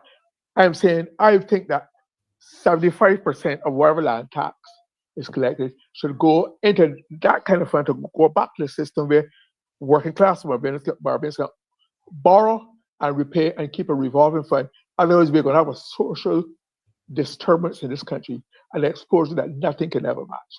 It is not fair. And then when that is happening on the top of this giveaway, it really, really is quite infuriating. Yes, you know, and it is very sad. I see Miss McCLEAN is here, and I want to welcome her and thank her for coming out yesterday to support the march. But when I read that comment, I could not help but think about the topic that you're going to speak about tonight, because it is the same. It's the same principle. It's the same thing that of what is occurring, where our people are put aside, you know, and we're focused on foreign developers, you know, and so your topic tonight is the sugar industry debacle and the betrayal of the Barbadian public. But let's just play a little bit of this song here, Miss McCLEAN, before you start. Go ahead, Dave. That happened yesterday. Whoa, Mr. Politician, the tax toucher, the beat. Make mama have to put food in the house, legal or illegal. Yo! Triple X! There you go, Barbadian, 100% Barbadian. Ladies and gentlemen, now I'd like to introduce you to another very fine lady, a patriot, someone with Barbadian blood running all through her veins. All right, thank you, Dave. Thank you so much. Thank you so much, Mr. Politician, talking about the taxes and etc. Miss McCLEAN, thank you so much. Good evening. Good evening, GLYNE. Good evening. I'm just going to ask GLYNE something. Did you know a Barbadian guy called Fathers? You ever heard of him? Fathers. Yeah. Right, he used to talk about a jigabot shirt, his pretty shirt. So when I saw GLYNE, I remember that expression. In my day, we call it a Saiga boy shirt. Saiga boy shirt. Saiga boy. I thought I put on to change my mood, or the national mood, my Saiga boy shirt. looking proper. Yes. Thank you. I'm sure my wife Lynette will be glad to hear that, because she's my wardrobe manager most of the time. So okay. Good job. Good job. Thank you. Good to see you, Marcia. Good to see you, and thanks, Marcia. I really believe that you should take GLYNE's presentation today, and the one done by Mr. Thorne explaining the difference between CDB as a development bank, and put them together, because Barbadians need to understand the significance. And I also found it interesting when you mentioned the $700 per square foot, because that figure was quoted also, I believe, by Mr. Thorne. Yes, he did. And they sought to ridicule him, but of course, this in the presentation done earlier, we would have heard from Rose how they distort information and try to make, ridicule things and make mock sport, as Bajan say, which is sad because they are misleading the people. And I want, before I get into, because I'm going to link the two things this evening. Yes. As you were talking, I went to look, because I know what an export-import bank is, because it's a commercial bank, but it is not a commercial bank that does what you call retail banking. That is, individuals going and putting their savings and whatever. It's really a bank to facilitate trade, exports and imports. And I look exactly, the African Export-Import Bank was established in 1993 by African governments, African private and institutional investors, and non-African financial institutions and private investors. So when we look at that, its purpose is the financing, promoting, and expanding of intra-African and extra-African trade, which is a standard trade bank. But when we think about it, it's not only government, it is non-African and private investors. So we are giving our land to the shareholders. And those shareholders include more than countries. It includes non-African financial institutions, whatever they are. We can explore those to see who currently owns, and it includes private investors. These could be billionaires. These could be millionaires. I don't know. They could be average citizens, small, with small amounts of savings or whatever. And I've made that point to talk about us giving the land, and when we put a value to it, and all that GLYNE said, when you look at that and you think in terms of what is happening in relation to what I consider to be some failed promises, or not failed promises, the promises and fail, you have not delivered on those promises. It makes you, and even if we took 10% of that, it is still a lot of money. So you're giving this to an entity which is, as you heard, it will develop an economic sector, but it is not developmental in the words, in the meaning that Caribbean Development Bank is. And so I really think that when people seek to justify it, you have to ask yourself whether or not, and I will use some words this evening, is the government schizophrenic in terms of how they are approaching? There are a lot of contradictions, because I want to look, GLYNE and Marcia, at this question of the sugar industry. I call it a sugar industry debacle, a betrayal of the people. And there's a number of things, and we would have heard the government talking about plans for this industry. I remember I was looking at my notes and I came across some information that I would have taken in a call to brass tacks going back in 2023, for example. But in looking at this, and I'll just go through the slides, we'll come back to them as well, but I'll just run through the first couple. And this is what I really want to talk about. In essence, there are a couple critical questions that we have. David, the second slide would show those critical questions.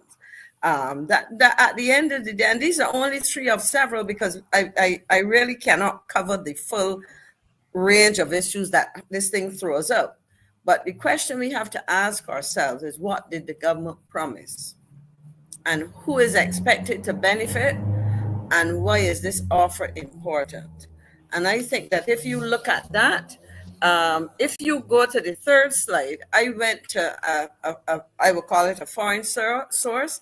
There's this employee ownership blog. One of the founders is somebody called Corey Rosen. And in March 27, 2024, he was writing about this, because this is an entity which promotes worker ownership and so on. And this was taken from information generated here. And according to him, 11,000 workers in Barbados to become sugar industry co-owners.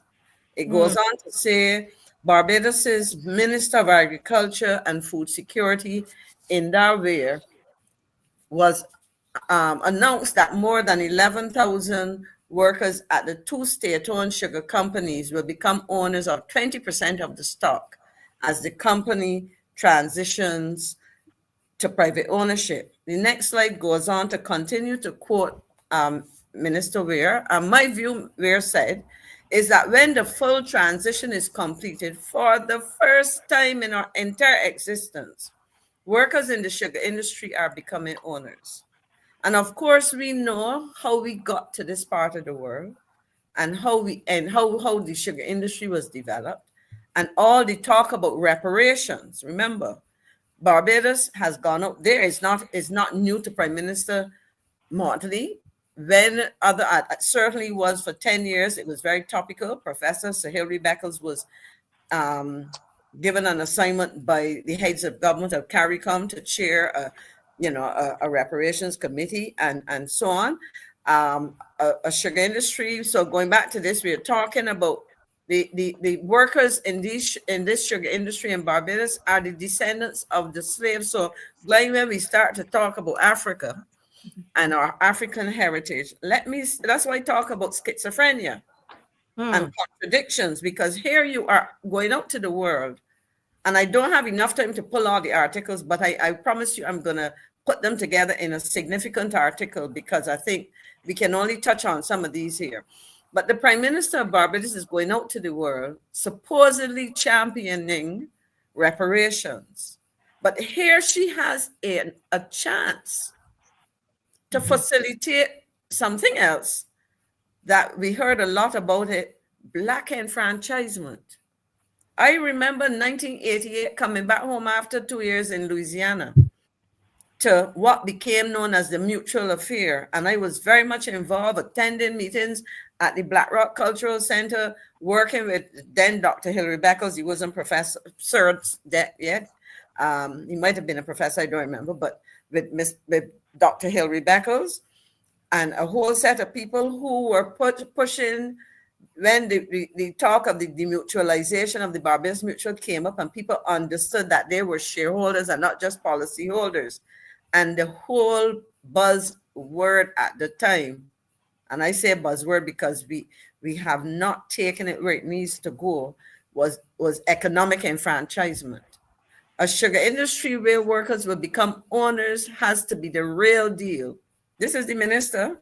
This, to my mind, represents the greatest piece of enfranchisement to ever take place in this hemisphere. Now, for me, as a very Black conscious woman, I certainly supported the idea, and I became a member of the co-op that was supposed to be this, because I saw developing something which I saw develop 41 years ago with the birth and the development of large credit unions. City of Bridgetown started 20th of October 1983. Around the same time, you had the Barbados Workers Union, and I can go on. And so what we saw was the transformation of the financial sector with the establishment, the founding and the establishment and growth of the credit union movement. And so to me, this was something which was an opportunity to continue that. And then we have Ambassador Clyde Maskell being reported, the chair of the Barbados Agricultural Management Company, says, no one individual can come from any part of Barbados or any part of the world and believe that he or she has the knowledge when the people who actually work in these institutions are the ones with the knowledge and only need guidance. And also, I would add on to that, be given the opportunity that Minister Weir talked about being owners of that. Now, we heard all of that. And what we then have, if we go to the next slide, it says this government taking steps towards transforming the sugar industry. And I raise this because anybody who has lived long enough around here would know that for many years, government subsidized the sugar industry. And I will say categorically, that does not mean that certain people were not making money out of sugar. And I repeat what I said. In fact, let me put it positively, because I like to speak in positive terms. As far as I'm concerned, there were people making money out of sugar, even though for decades upon decades, the government was subsidizing the industry. So understand what I'm saying. There's potential to make money, and some people do make money. And furthermore, with this suggestion here, my concern was when, in one of those questions that I asked, what are people getting? Government taking steps. This is an article going back to 2021 news. Government taking steps towards transforming sugar industry. And it reads as this: government is moving to transition the sugar industry from about sugar production industry to a value chain one. And this was not new. This was something that was inherited in 2018 because it was a process that was contemplated and started with associated benefits for the Barbados Agricultural Management Company and the public as a whole. Reiterating that going forward, the country would no longer be producing only for export. He said the process of transformation had already started, with sugar being produced for domestic consumption and for export for direct consumption in international markets. In other words, if you look back maybe 10 years or so, you would see that there were entities are exporting and certainly buying not bulk sugar, but packaged sugar, etc., from Barbados, and that was something. He also stressed, and this is very important in terms of the need for the sugar industry, he stressed that the focus was also on the production of molasses for the island's rum industry, as well as taking advantage of opportunities available to renewable energy. In all of this, Marcia and so on, what that speaks to what, in part, what the government has, what did the government promise? The government promised that it was gonna, quote unquote, enfranchise thousands of Barbadians, and that those workers were only guaranteed 20%. It was intended because when the persons who were involved in the co-op, because remember, credit union is a financial co-op, but the cooperative, they were looking then to mobilize resources from the movement. And I can tell you very early in the discussion, there was a conversation on brass tacks where Colonel Brown would have been talking about this. And I picked up the phone and I called because people were talking as if credit unions as institutions were the ones targeted. And I reminded Barbadians in that conversation that while credit unions as institutions could perhaps invest, it was highly unlikely that, given the rules that govern credit unions and the fact that credit unions are custodians of people's savings, as institutions, they would be limited in their ability to invest. However, as institutions that account for over, I would say, for almost the entire working population in Barbados as members, they could leverage their membership to create investment opportunities, and thus, and I use my favorite phrase, by the power of pooling, would have been able to create opportunities to finance this takeover. Now, I want to say, and Dave, let me see okay, let me make the point before we move on. I want to make the point clear that, and Dave, if you can put up the article, the most recent article, the 2025 one, the one that came out a day or two ago, where the Minister of Agriculture is adamant that the government cannot. There's $16 million. Let me call the figure. $16 million has to be paid over by the co-op before they can receive assets. Now, let me say this clearly. I'm sorry. No, you must laugh because you're an accountant. How do I go to raise $16 million? Remember what I just said. And if the focus is on approaching credit unions as institutions and asking as a second category of investors, asking credit unions to leverage their membership, because think about it, you have 100,000 members, and if each of them were to invest $1,000, you understand you got $100 million or whatever it is. You can add on the knots and you will see. So the point is that investing relatively small sums of individuals, when they pool it, you can quickly raise money. But you can come to me, Marcia, and say to me, I want you to invest in this company that I'm setting up. What do I ask you for? Financials. I ask you for information which helps me to analyze. Ask me to analyze the proposal to see whether it is feasible financially, technically, and otherwise. Now, my understanding as a member of the co-op and listening to the reports and in the article that Dave hopefully can pull up for me is a comment from Colonel Brown saying that they are still awaiting those documents. I can tell you that in all the discussions that took place between 2023-24, because I believe in what is possible, I contacted some managers within the credit union movement to ask them about their position on it. Now, a manager of a credit union, remember, like a commercial bank, and I was a president of COB, and I was a director to commercial banks. So I understand the thinking that goes into policy and strategies when it comes to investing. What they said is, yes, it sounds good, but we need to see the numbers. We need to see the numbers.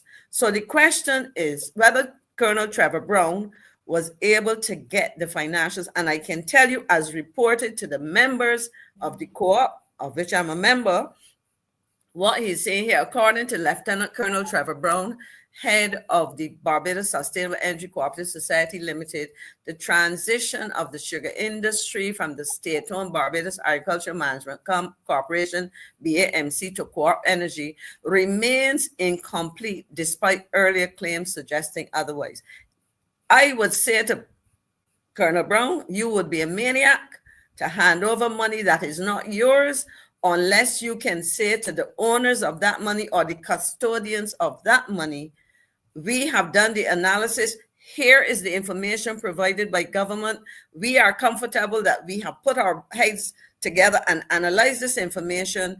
We are happy with this and we can sign off, and therefore you can trust us, encourage your directors and members to invest either as institutions and or individual members, because at the end of the day, credit unions are very well regulated. And I can tell you, in my 41 years, almost 42 years of being associated with the city of Bridgetown, it has run its operations, and the members and volunteers and employees have worked in ways that are consistent.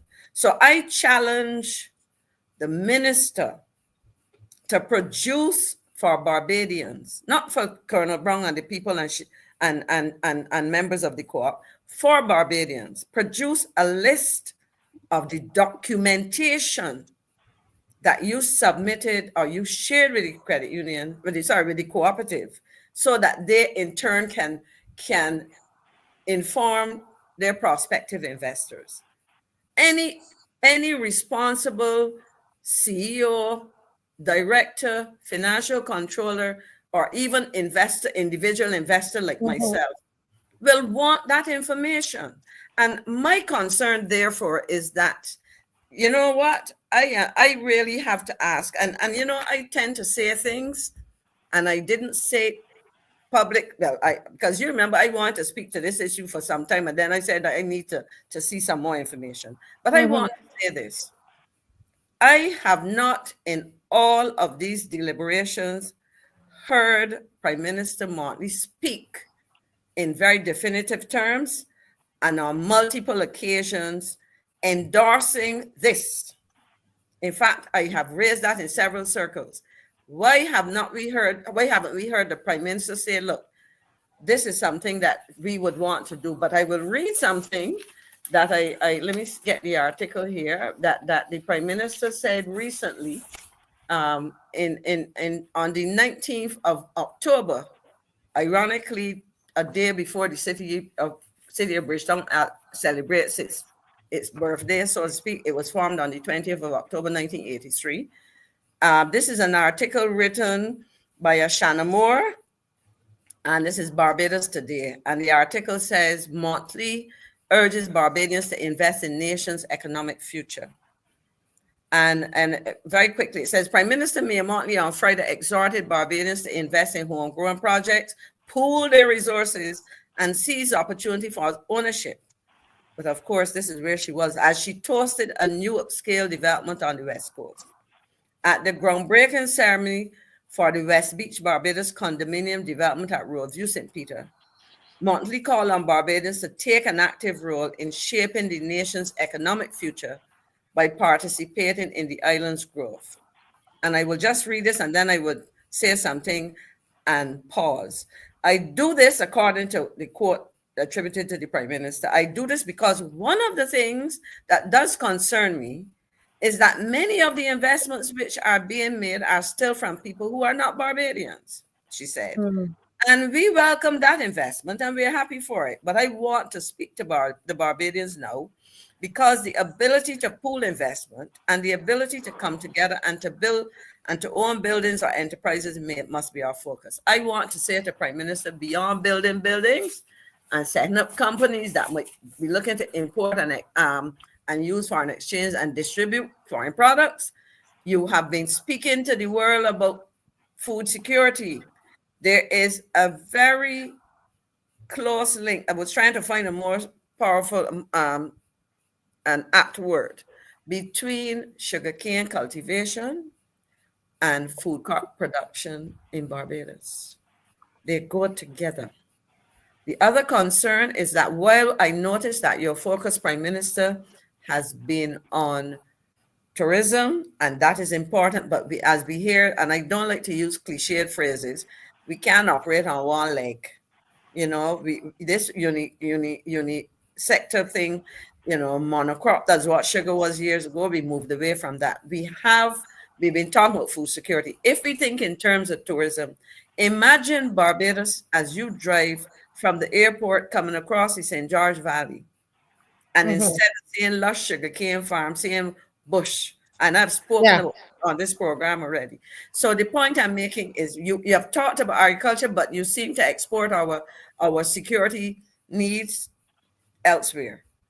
So at the end of the day, here's a golden opportunity to enfranchise the people whose little $10,000 or $5,000 or $3,000 in savings is all that they have, but they wouldn't mind taking $500 out of that and saying to the co-op, I am willing to invest $500 now, and when other opportunities come, I will do some more.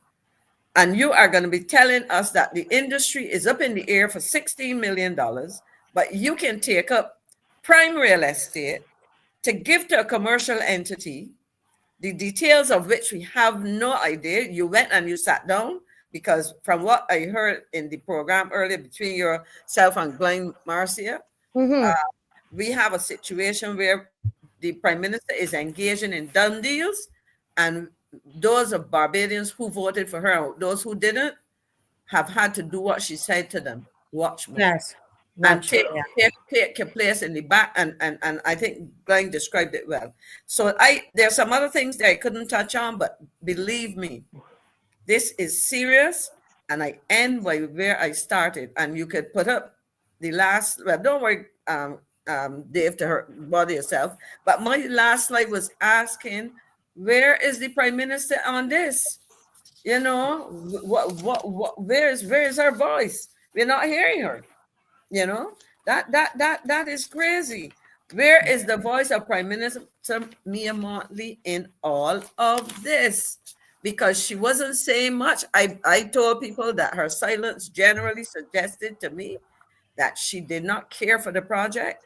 And I will say this now, Marcia, this is my belief, that sooner than later, because there seem to be deals negotiated, I will ask the question, can we expect that sooner than later, we may hear an announcement such as this?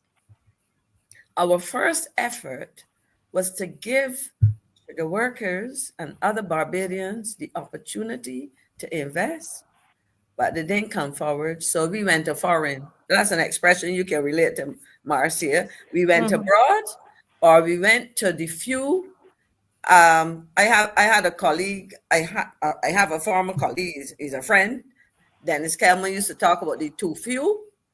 So, or you will go to the too few, and they will find the money And once again, the 11,000 that was quoted, plus all the other people who might have an interest, will be left in the cold watching. Yeah. Thanks, Marcia. Yes, thank you, Miss McClean, and well to time, I must say. You know, with a few minutes to spare, because at the time, a minute or two to spare, because we started you a little later. Yeah. But you know, I just want to say this. I want just real quick before Mr. Murray gives a quick comment, and then Right. Mr. John Knox is going to come in. I want to say to Barbadians, just in plain terms, from what I listened to hear from Ms. McClean, here it is that the government of Barbados is asking this this black business in Barbados, the black Barbadians whose ancestors would have worked the fields, the sugarcane fields. Here's an opportunity for them to own those that industry, and they form a co-op, and they're going to own. You know, the idea is for them to own that, and it becomes ours, as which it should. Now, here, this is why I laughed. Can you believe? If I'm understanding Ms. McClean correctly, the Minister of Agriculture within this government is asking Mr. Murray, the co-op, this black co-op, to turn over $16 million. Am I correct, Ms. McClean? You are correct. $60 million. $16 million, the article is there. Or the deal is off. And they have taken up, Mr. Murray, a building that land that could be valued, because we're doing our own valuation using professionals, could be valued over $200 million, and they got it up and just gave it to this foreign bank. Do we understand? Mr. Murray, jump in there, because that's not. Yes, two quick things on this, Sugar. First of all, I have no objections to the government subsidizing sugar forever, because all countries, all successful countries subsidize their agriculture. All countries do well. But I'm surprised and disappointed to hear that the investor, the Trevor Brown, and Dr. Maskell are now complaining about not getting financials, etc., etc. Because you remember more than a year ago, I was a little concerned. I wasn't hearing anything about the whole issue, and I tried to raise it. But I remember when they were promoting moving into the industry, they were both on the rear, and Dr. Maskell was talking about these beautiful calculations and the figures, and everything's going to go so well. So and Colonel Brown was supporting me. Everything was all set. So what were those calculations made on it? No, what I was saying. Can I finish, please? Sorry, okay. Right. I was answering what were they based on? And I'm concerned, therefore, I was always a little skeptical. It seemed as though because they were working backwards to me, like they were working backwards from a decision to join largely because of sentiment, rather than because start from the beginning, go through the process, see at the end of it, well, it's worth the investment, can work or not. That was my simple, non-professional academic evaluation. I think that is the mistake that was made. And therefore, I always felt that as long as they did not own the land, they did not own the industry, they only own the production part of sugar. So they have to own it. Otherwise, they'll all be partners with somebody else, and people don't give up their land, except for the government of Barbados. People don't give up land so easily. Well, you see, I think this is part of the issue, because and I will have to go back. And we have 2 minutes. We will take 2 minutes on this, Mr. Here we have Mr. Knox is here. Go ahead, Ms. McClean. Okay. Yeah, what I was saying is that you had calculations which looked at the operations elements of it. So in other words, running the factory, because the factories are running now and whatever the case may be. But a critical part of that was, and so you had a partial picture. That is why I would say you had a partial picture. However, there's some other information about the actual assets, etc. But I think I would have to take more time. I can't do it in 2 minutes. So I would pause there, and we'll have to come back to that. Yes, thank you, Miss McClean. Thank you. We've started. I mean, you have been speaking about this on the show to me personally and hear exactly what you thought was going to happen is what has occurred. And where the intention was not for Black Barbadians to have this at all. It appears that's what we're thinking. But I have, I have an important piece of information here on the screen. And I know if I touch this, this is going to take this thing in a whole nother direction. But before I touch it, let me welcome Mr. John Knox with us, who was there yesterday. It was so good to see you in person again, Mr. Knox. And you sent me a message, I think it was early this morning, saying how you had a good time.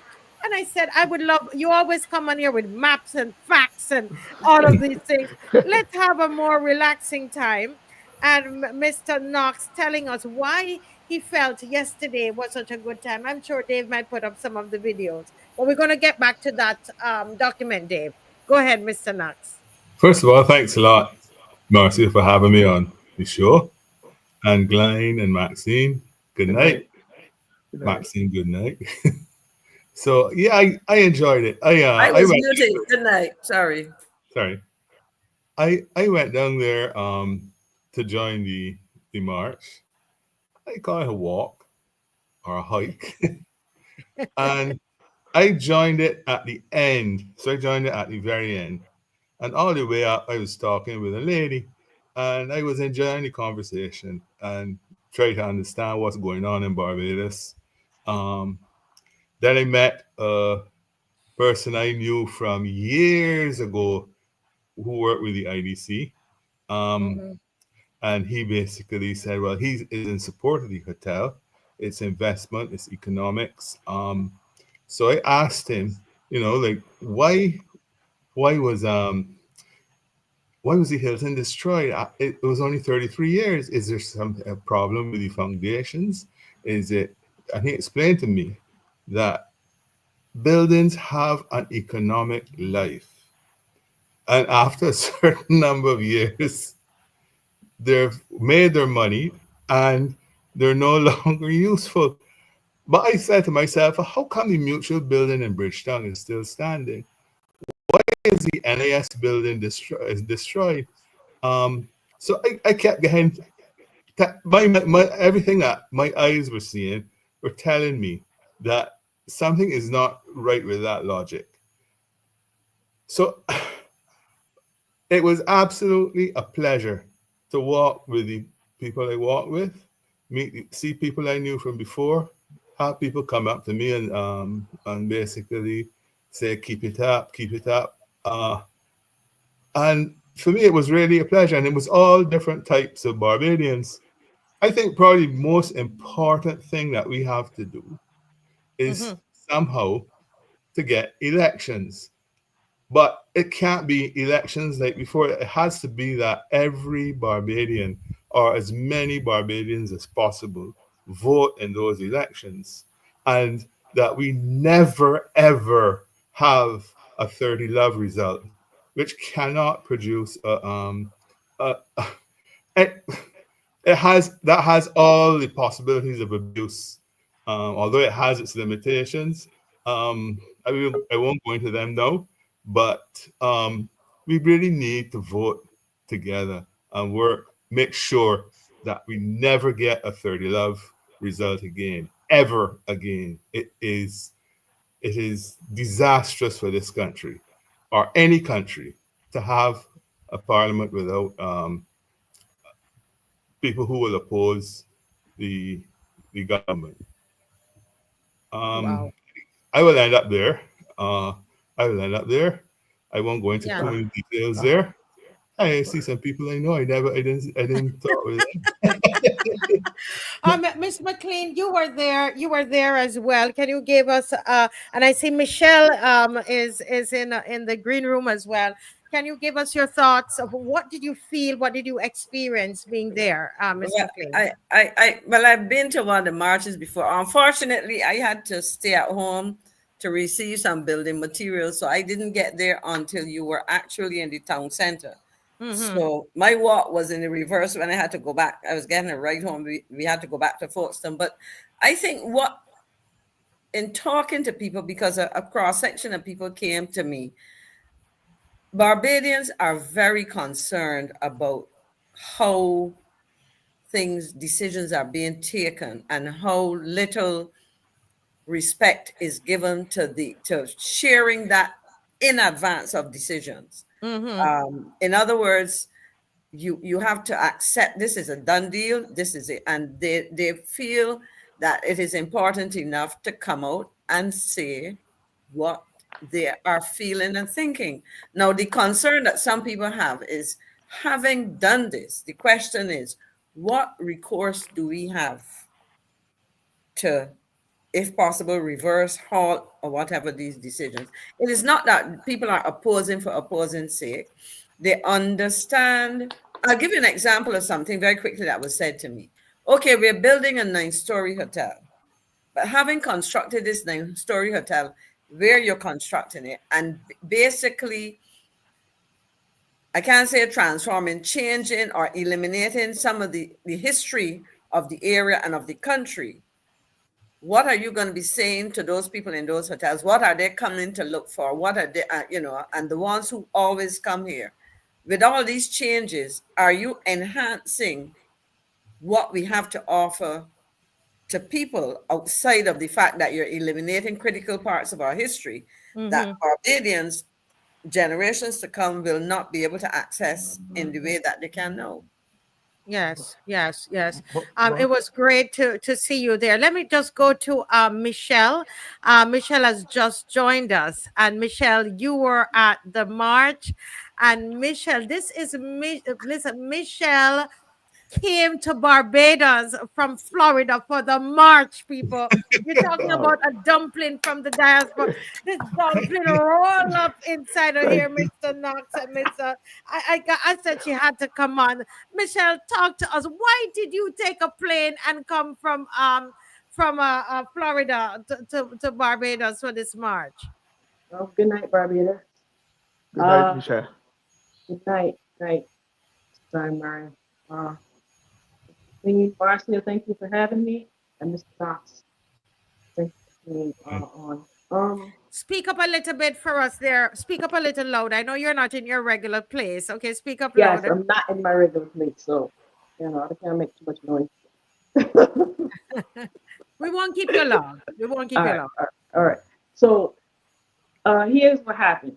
I listened to Mr. Murray a couple of shows ago, and I heard his disappointment is discussed.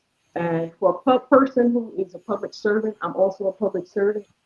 I felt some kind of way, like he could be my father. I felt like he was hurt. After his years of serving, he was hurt about what's going on. I mean, to say that he has no respect for the prime minister, for the office, I felt some kind of way about that. I understand those feelings. I understand, like, when you're a public servant, you serve the public.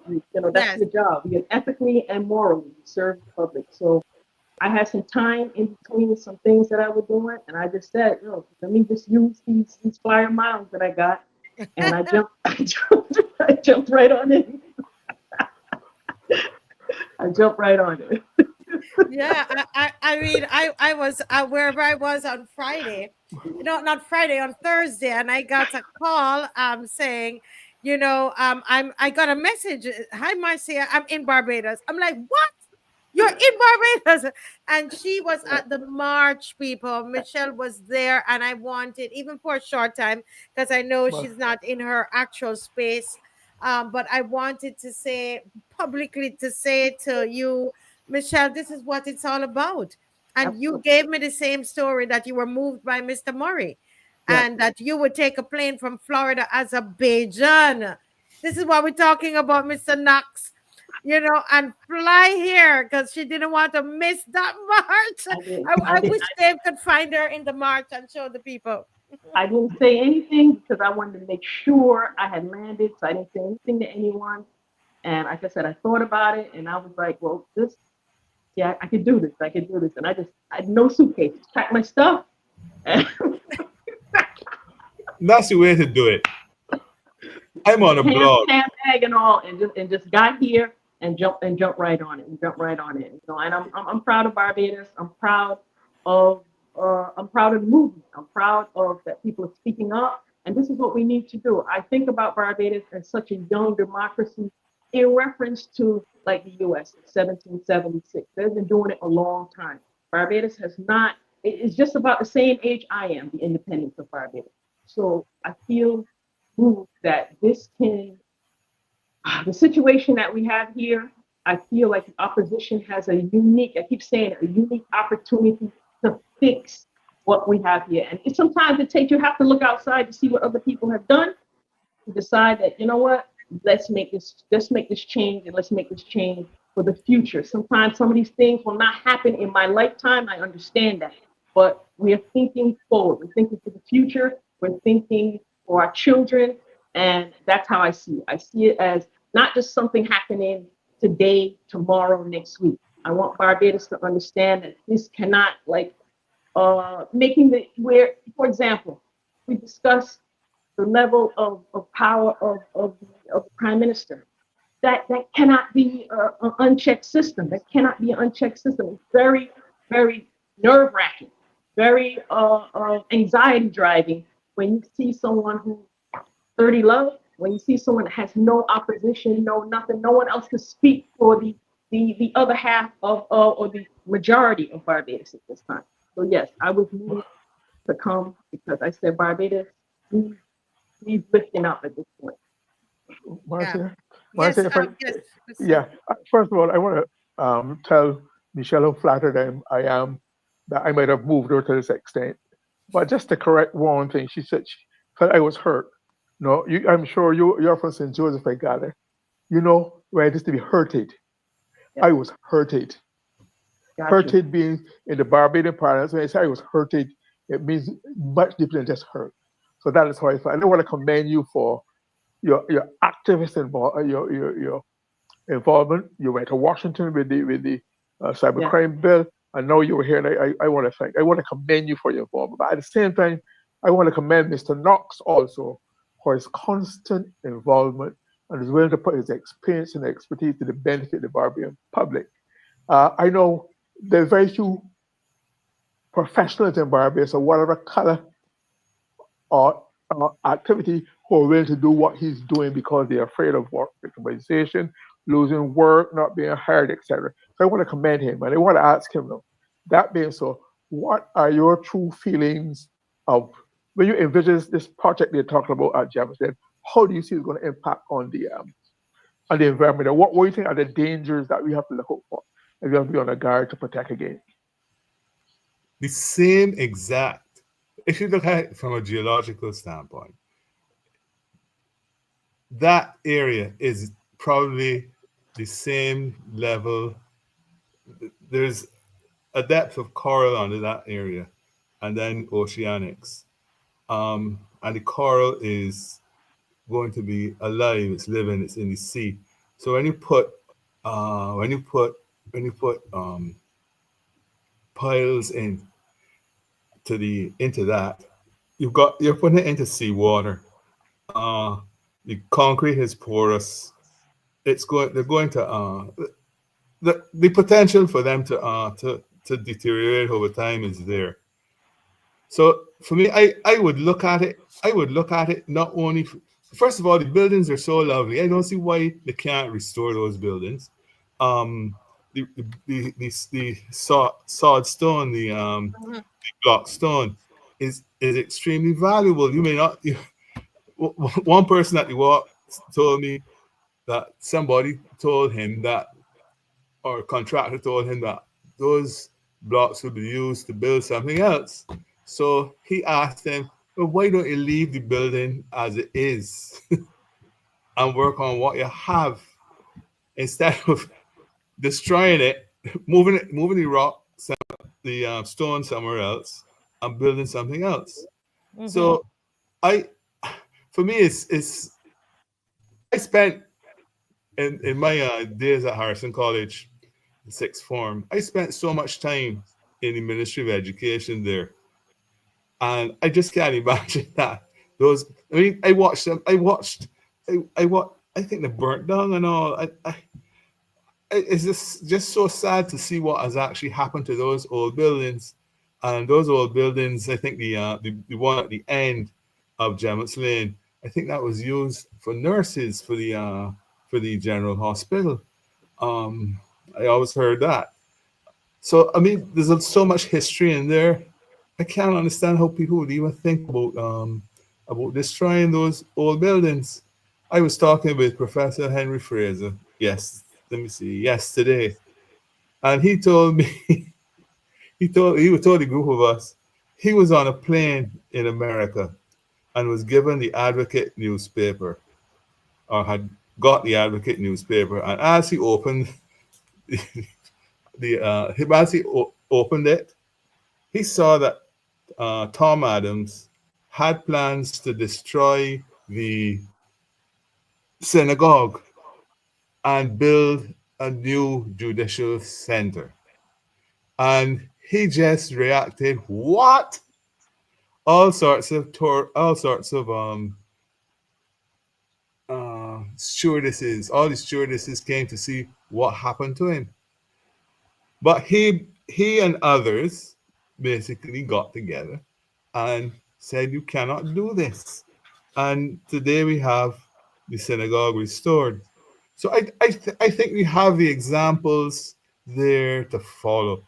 We don't need to destroy everything. You hear Granville Phillips talking about only thousands of old stone buildings. There were only like 100 or so left. Yes. So I mean, the obsession with destroying, and then the argument from that he was given yesterday by one person who was in favor of the hotels, that every building has a lifetime, and you have to break it down. You know, But Mr. Knox, I'm going to break you right there, because this is the time where people call in. Right, and sorry. Yes, we have someone on the line. Go ahead, caller. Welcome to the Marcia Week show. Good night, Marcia. This is Rick Gandhi from Young Barbados in Yardley. Yes, good night, sir. How are you doing? I'm fantastic. Yes. I'm sure you heard about the Love Barbados March yesterday. I heard a bit about it, not the full thing, because I was pretty busy yesterday. Yes. Well, just to let you know that, quite a number of Barbadians came out to express their love for Barbados, and to also send a message to the government that we are not in favor of what they're doing in terms of this, or to our heritage and to our land. Now, but let me not take up your time. Go right ahead, sir. What's on your mind? Well, I wanted to get in on Friday night to defend, and I make it very clear, to defend a very decent Black Rock lady known as Maxine McCLEAN. Okay. And when people come on to try to pull her down in the ground, she's not that type of person, because a lot of people don't know about her. The lady is an intelligent Black Rock lady. I've never heard her get fired from a job. So when people can get some people to write a little script to tell them that she was fired from the university. I was up there when Mr. Goodrich was the principal, and that would tell you that is years ago when I would train my insurance law. Mm-hmm. So what I'm saying, the guy who is speaking that has no neck, and is trying to pull McCLEAN into the ground, you've got to understand first he has to get a neck so he can pull around, so he can look left, so he can look right. And the people that McCLEAN would have tutored at the university, which is some of his also politician mates, should tell him he doesn't understand anything what he's talking about the lady. Yes. Okay. Well, we're happy that you came on to defend this classy lady, and as you know, you're always giving us laughter. The everybody is finding it funny, but you didn't call his name. You just said the guy, without, as you say, without the neck. But we're grateful. Miss McLean has a neck and she can turn her head in all different directions. So, well, thank you so much. I know though that there's also another matter that's concerning you, that you know, they are seeking to change the age. Yes, I must tell you that after I spoke to you, yes, I spoke to one of the members of the committee, and he said to me it would not be touched. So everything he said is... to me it will have to go on the same way as the world body kind of age groups. So everything and is back to normal. Totally, because I told him, sir, if they touch it or touch anything to change up those games, I will be like a tick. You know what is a tick? I will be like a tick in their back. Yes, we know that. They're not going to make any changes unless they talk with us. I don't care who you bring.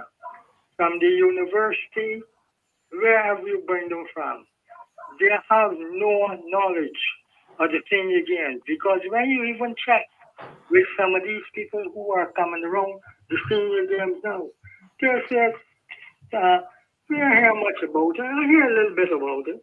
When they talk, I ask them, you know who's Victor Young? And now you don't know who's Victor Young, it means you have no connection to the senior games. Yeah. Because I'm the father.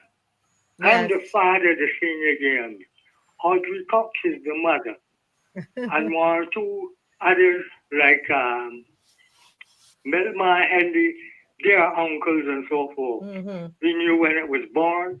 I make sure that it was born and had the right clothing. So there's nobody who can come to talk to me about the senior games. The people from the Defense Force who are trying to come to change that, they're the first trying to get the Defense Force program back in action before they try to come to deal with the well, you know what, Mr. Young, I am so happy that it was not touched, and you know, because I was looking into that for you. But thank you that that is dealt with, and thank you so much for your call. Yes, and I hope that the next time when we have the march, actually, people, what's happening is that we are going to check with the police, because when I like to hear from the people and our team and everybody, and so everybody's saying we need to get back out next Saturday. Where's Gully? Repeat. Where's Gully? Where's Marie? Good night, Victor. Good to hear you. Always on the ball.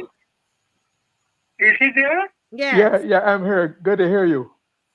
Right. I want to know when you're there, you know, because as I said, you're bringing knowledge to the people. Thank you. You understand already. I work for 4 different media, so you would know I would have the knowledge. Right. That's right. Yes. Always glad to hear you making your input. I was also a former fire officer, so people should also know that. I didn't just hop along. I was a former fire officer. I was a former health inspector when it was Anmore, so you would know that the years I'm talking about. Right. Good to hear you. Keep pushing. So you must educate these young people the history and let them get the education, not be fooled by these other people who are trying to brainwash them with foolishness. Thank you, Mr. Young. Yes, sir. Well, thank you, Mr. Young, for calling. We appreciate the call tonight. Thank you, sir. Thank you. Yes, sir. Okay. Well, folks, the lines are open, and I know you are all caught up in what we're talking about. But were you at the march? Were you at the march? If you don't have any issues, were you at the march? And this is something you can call in, okay? Call in. We're going to put the number back on the screen, and we're going to ask you to call in and let us know what your thoughts were at the time, and how are you still in that mood? Okay, somebody's calling here. Let's see. Good night, caller. Welcome to the Marcia Week Show. Hello, Marcia. Good night. How are you doing? Doing great, sir. Good to hear you. Good to hear you too. Can you guys hear him clearly? Not too clearly? Okay, speak up a little bit more, Noel. Oops, I called out your name. Okay. I saw your name on the thing. Sorry. No, I'm good. I was born in Barbados to be Good night to the panel. Yes. Good night to everybody. I'm probably that lady from Miami. I'm from Massachusetts, so I was going to do the same thing, but I didn't have the time to do it, you know? Yes. Yes. Okay, Marcia, I want to question the lawyers in Barbados. You know, if they cares about Barbados, I always ask, can a group of lawyers get together in Barbados and file a lawsuit, you know, on behalf of you guys, the marshals and the people that concerned about what's going on in Barbados to help stop this, should I say, nonsense that's going on? Because it seems that we can't do nothing. Yes, we can march, but are these lawyers also sellouts or are they Barbadians? You know, that lady from Miami, she's a real Barbadian, you know. She jump on a plane and come home. But there's lawyers in Barbados that is benefiting from Barbados that can get together and do something, at least put it in the courts to stop these things from going on. Yes, you know, because I keep hearing this thing, oh, we can't do nothing. But these lawyers in Barbados that benefit from the free education are just sitting back doing nothing. I know there's got to be some of them out there that at least it's good. You know, there's got to be at least one or two. Can they come together and say, hey, let's get together and draft something? Because this is hurting me too yes. bad. You know, well, caller, I'm going to have to. I think we got as a very important point you're raising, and I've got that message several times today. Thank you. So, thank you so much for raising that. We have a couple other callers waiting. Thanks, caller. Anybody who have a quick comment on that before we go to very quick, right? We the go lawyers to the next. are frightened. The lawyers are frightened. That's what happened. I've been through the cases, all that sort of thing. I've been through the courts. And I was actually told by one.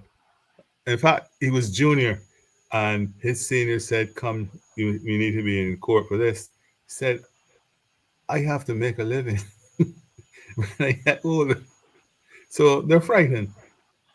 And listen, Marcia, I think that being the case, I think we recognize that this show and this advocacy has taken this whole questioning, this challenging the supervision of government onto a different level. You're going from the court, the law, judicial system, to the court of public opinion, which is even more important than the court of judicature, because we are the people. The court of public decides the fate of government by voting, by public opinion. So I think we will not wait. We don't have to wait on the lawyers. We are dealing with the court of public opinion among the citizens of Barbados. And if you keep doing that, the impact will keep making, and we will see greater and greater response as we go down. Thank you, Miss Murray. Okay, here's a call. Okay, give me a second. Good night, caller. Welcome to the Marcia Week Show. You have to turn down your devices or turn them off. Thank you so very much. Yes, good night. Good night, caller. Hello, good night. Yes, good night. Good to hear your voice. Yes. Welcome to the Marcia Week Show. You too. It was nice seeing you yesterday. And great to see you. I'm seeing you as well. Yes. I am not in agreement with anything right now. Sorry to say that is going on in Barbados. And I attended the march yesterday. I think it was good at walk. It was good. I am 70 plus, and I've never yet even went into those places that we went through yesterday. And that was something new for me. And what is hurting me, I'm telling you, I'm hurting. I went to school at the Catholic when I was about 3.5 to 4 years old, me and my sister. And the building below there, the hospital, I was taken there when I was about 6. A bee bit me on my finger, and it was sore, and I had an operation there in the casualty at that hospital. And then I see, I hear what is going on. My heart is so burdened about that, I can't tell you. I think it's a great, great mistake to lick down such a building like that and to give it away. And we, the senior citizens, both here, the pensioners, we are suffering so much and stuff like that. And someone could pick up our lands that our ancestors toiled for to give it away free. And we cannot go to those people's country and get anything free. It is being leased to us. If we go in those people's country, their land is being leased, not given away for 99 years. I had a lot of reading that I read up on everything that is going on. I never thought that I would have gone back because I got history. It was my first sub GCE that I got. And I never thought that I would hear of such a erroneous deed being done to my people, my Bajans, bred and born here in the mid-50s in Barbados. Yes. Please keep up the good work, and may God bless you. And Miss Maxine, I didn't get a chance to see you yesterday to welcome you, but thank you all for being the voices to the people that can't speak out at this time. And I'm very sorry. Tomorrow, I'm going to leave home sometime and rally around what is going to take place. I will get the chance to do that. And I spoke to a lot of people yesterday that people are saying about DLP. A lot of BLP people were there that I spoke to and get a lot of feedback on. They're not proud of what is going on. They're very angry and vexed about what is going on. You all have a good night, and we will continue to listen on. Yes, thank you. Thank you very much. Thank you so much. Thank you so much. I just want to, before caller, I'm going to call you back.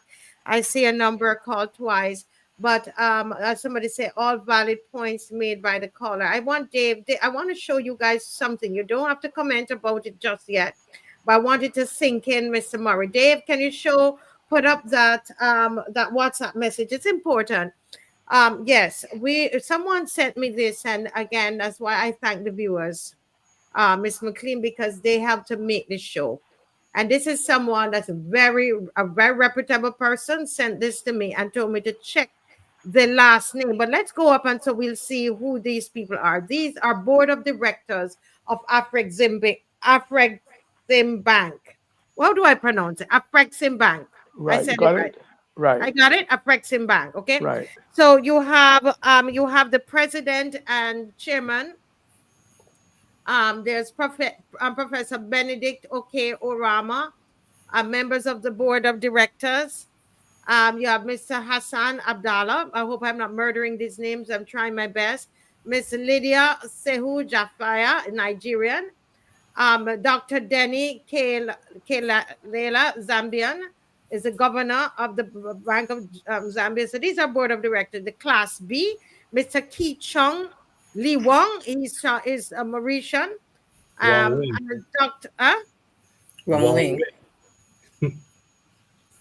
Lee Wong Wing. Lee Wong Wing, I'm sorry. Wing.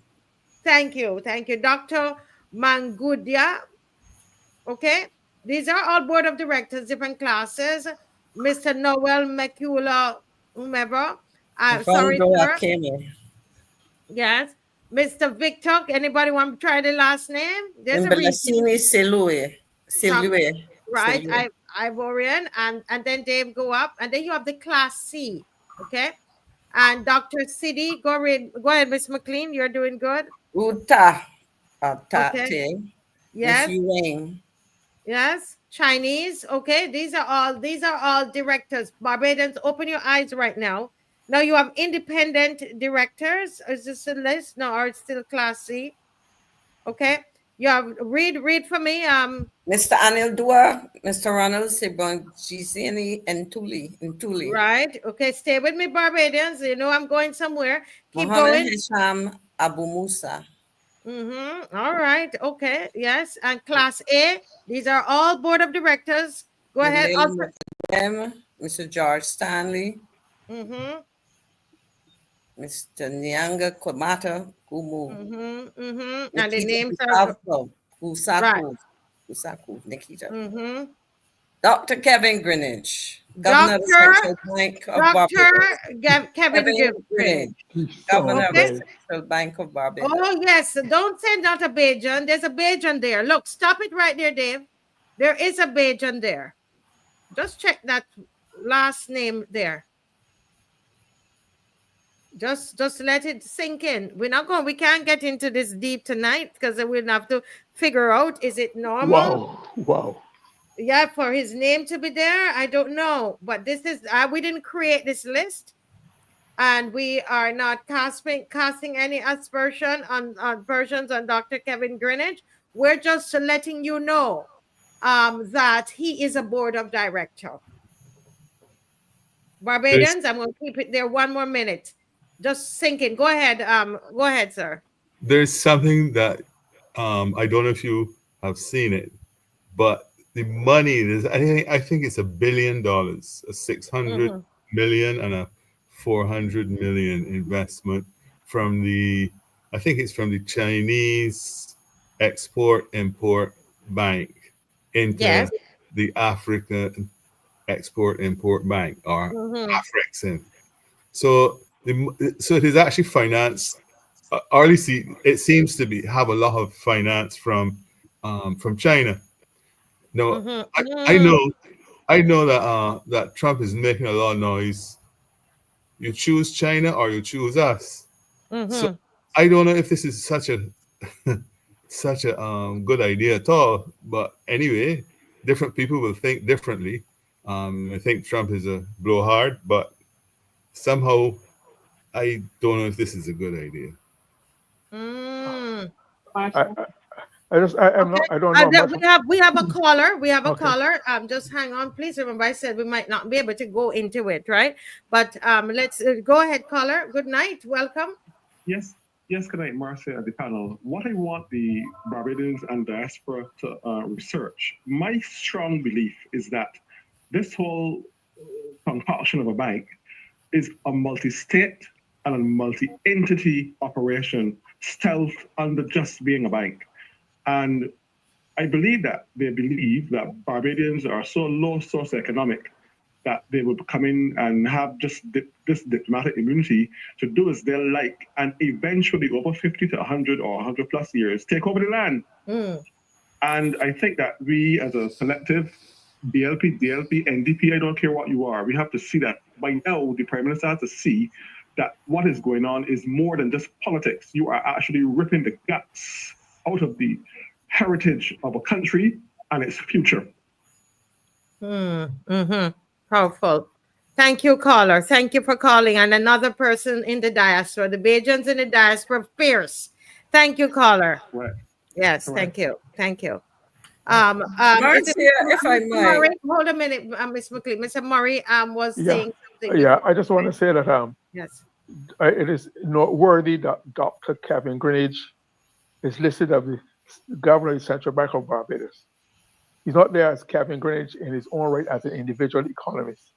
It means he represents the government of Barbados, who therefore, prior to all that's going on, to this deal, this arrangement, this giving away, all right, he's supposed to then represent the government of Barbados' interests. But apart from that, I'm sure Maxine is more familiar with this field than I am, but these directors of this high-flying institution make good money. Their directors' fees are not chicken feed. Some men make a living out of just being directors. So there's money being made here at all levels, in all ways in this institution. Wow. About regulation. Yeah.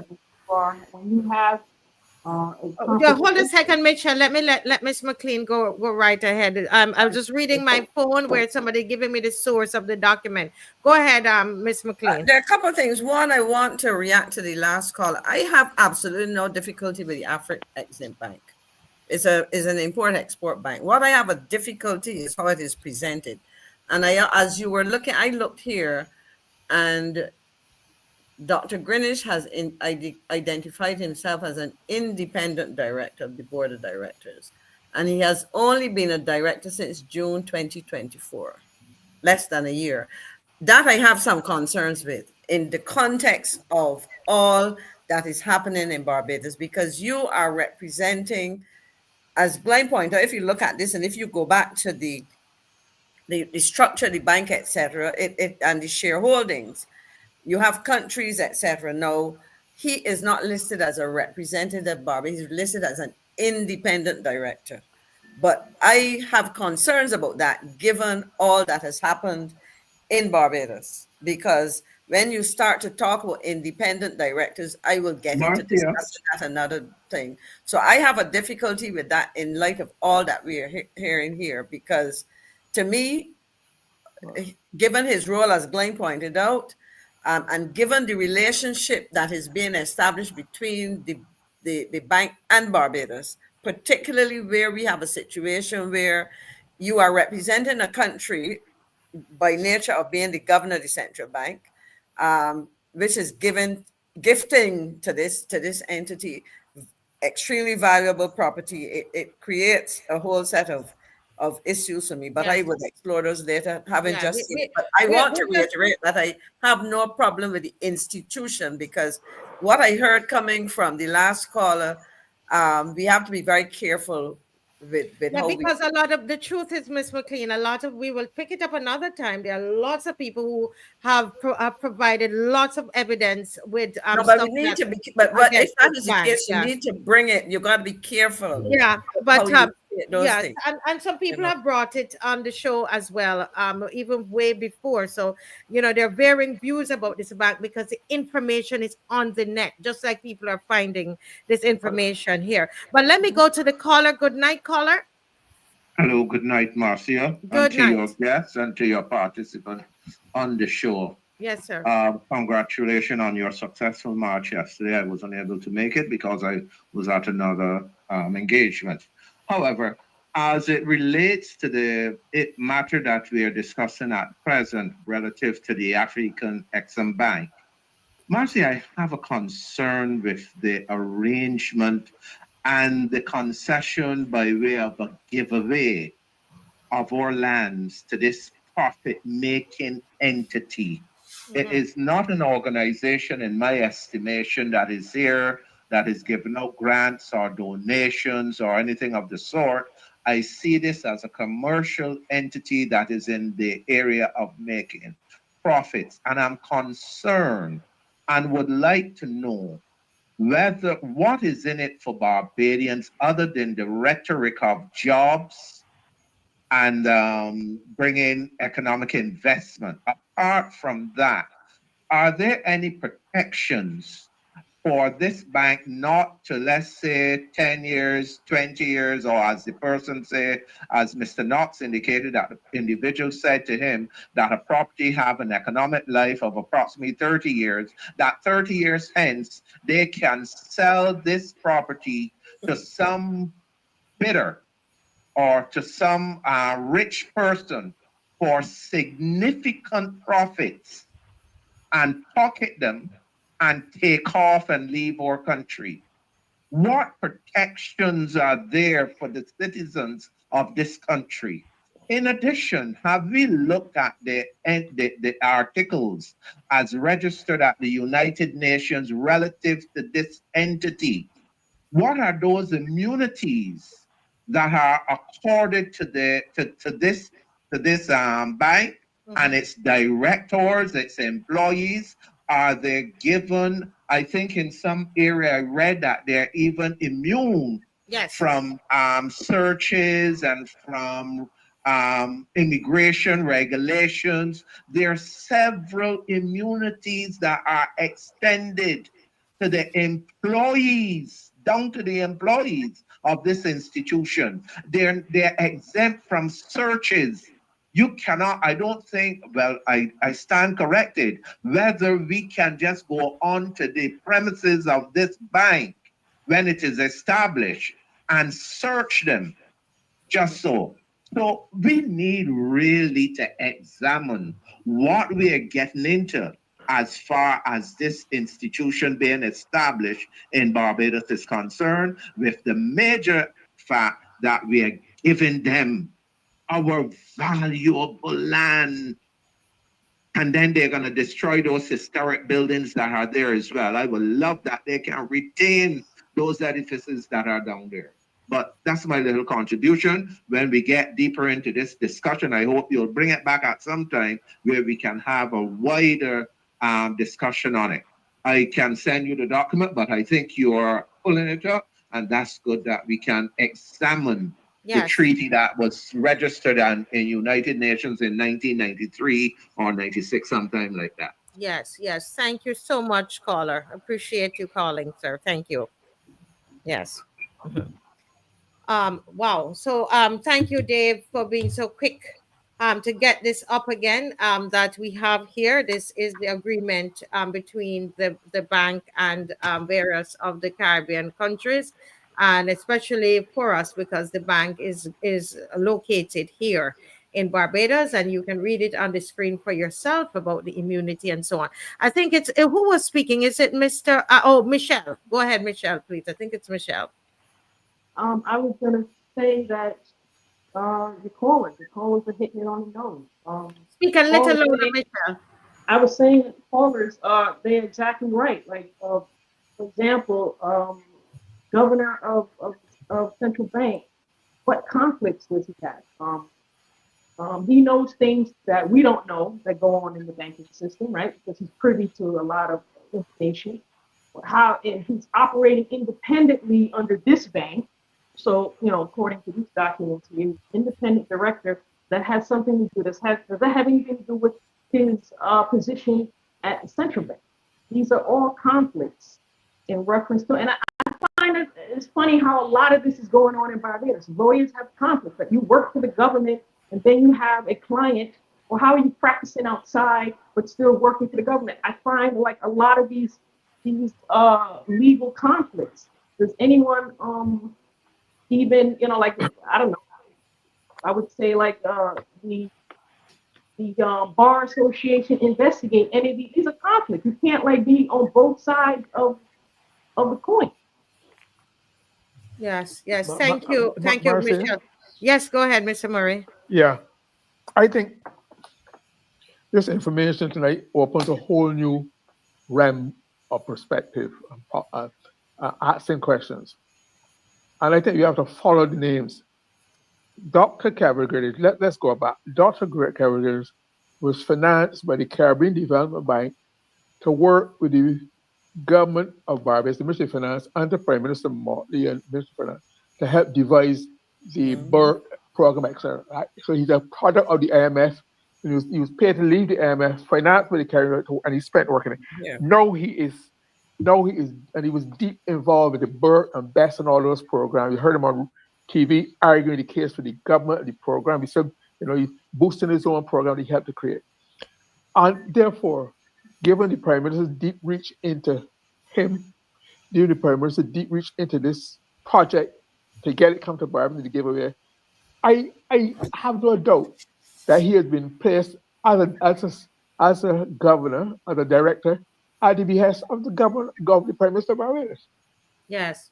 And he's not saying Dr. Kevin Greenwich, Central Bank of Barbados, that might be an official address. He's governor of the Central Bank. Yeah. Look, follow the words, follow the letters, follow the language, governor. Could you hold a very good point there? Hold a minute there, hold a moment there, Mr. Murray. We have a caller on the line. Good night, caller. Good night, Ms. Vic. Yes. I would congratulate you on your walk yesterday. But you know what? I am going to correct you on that. It's not on my walk. Okay. Well, the people's walk. Yes. Yeah. The lawyer. Yes. Continue, sir. Yes. Right. There's one thing I would like to say to the panel. Not one thing. There's a couple things I would like to say. Now, you, Mr. Murray, don't get offended by what I say to the panel. But you must remember that Barbadians have a very short memory. That is what the police do. Okay? Mm-hmm. And the thing is, Mr. Murray and Mr. McCLEAN, Mr. Murray was a minister. He has journalistic experience. Mr. McCLEAN is a former minister. Now, as far as this African Exim Bank is concerned, we are not against development, but we also must remember that the Prime Minister said that we can deconstruct and reconstruct. Mm-hmm. And this is exactly what is happening in Barbados. Now, in 2007, we had World Cup. Mr. Arthur went out there, Mr. Murray was a member of the same party, and he said to Barbadians, we are having World Cup. You could go to the bank and you could borrow some money, add on to your homes. Many people are still reeling from that example today. In 2007, sorry, in this last World Cup we had here, the government has gone out and borrowed 50 million or what is it from the American Exim Bank for Kensington, the result of Comey. Now you're giving away our precious silver. As you see tonight, we rated at 200 million or something so like it. What has Barbadians gained by this bank? Now you're giving our precious silver to an entity which is making money. We have poor people in this country.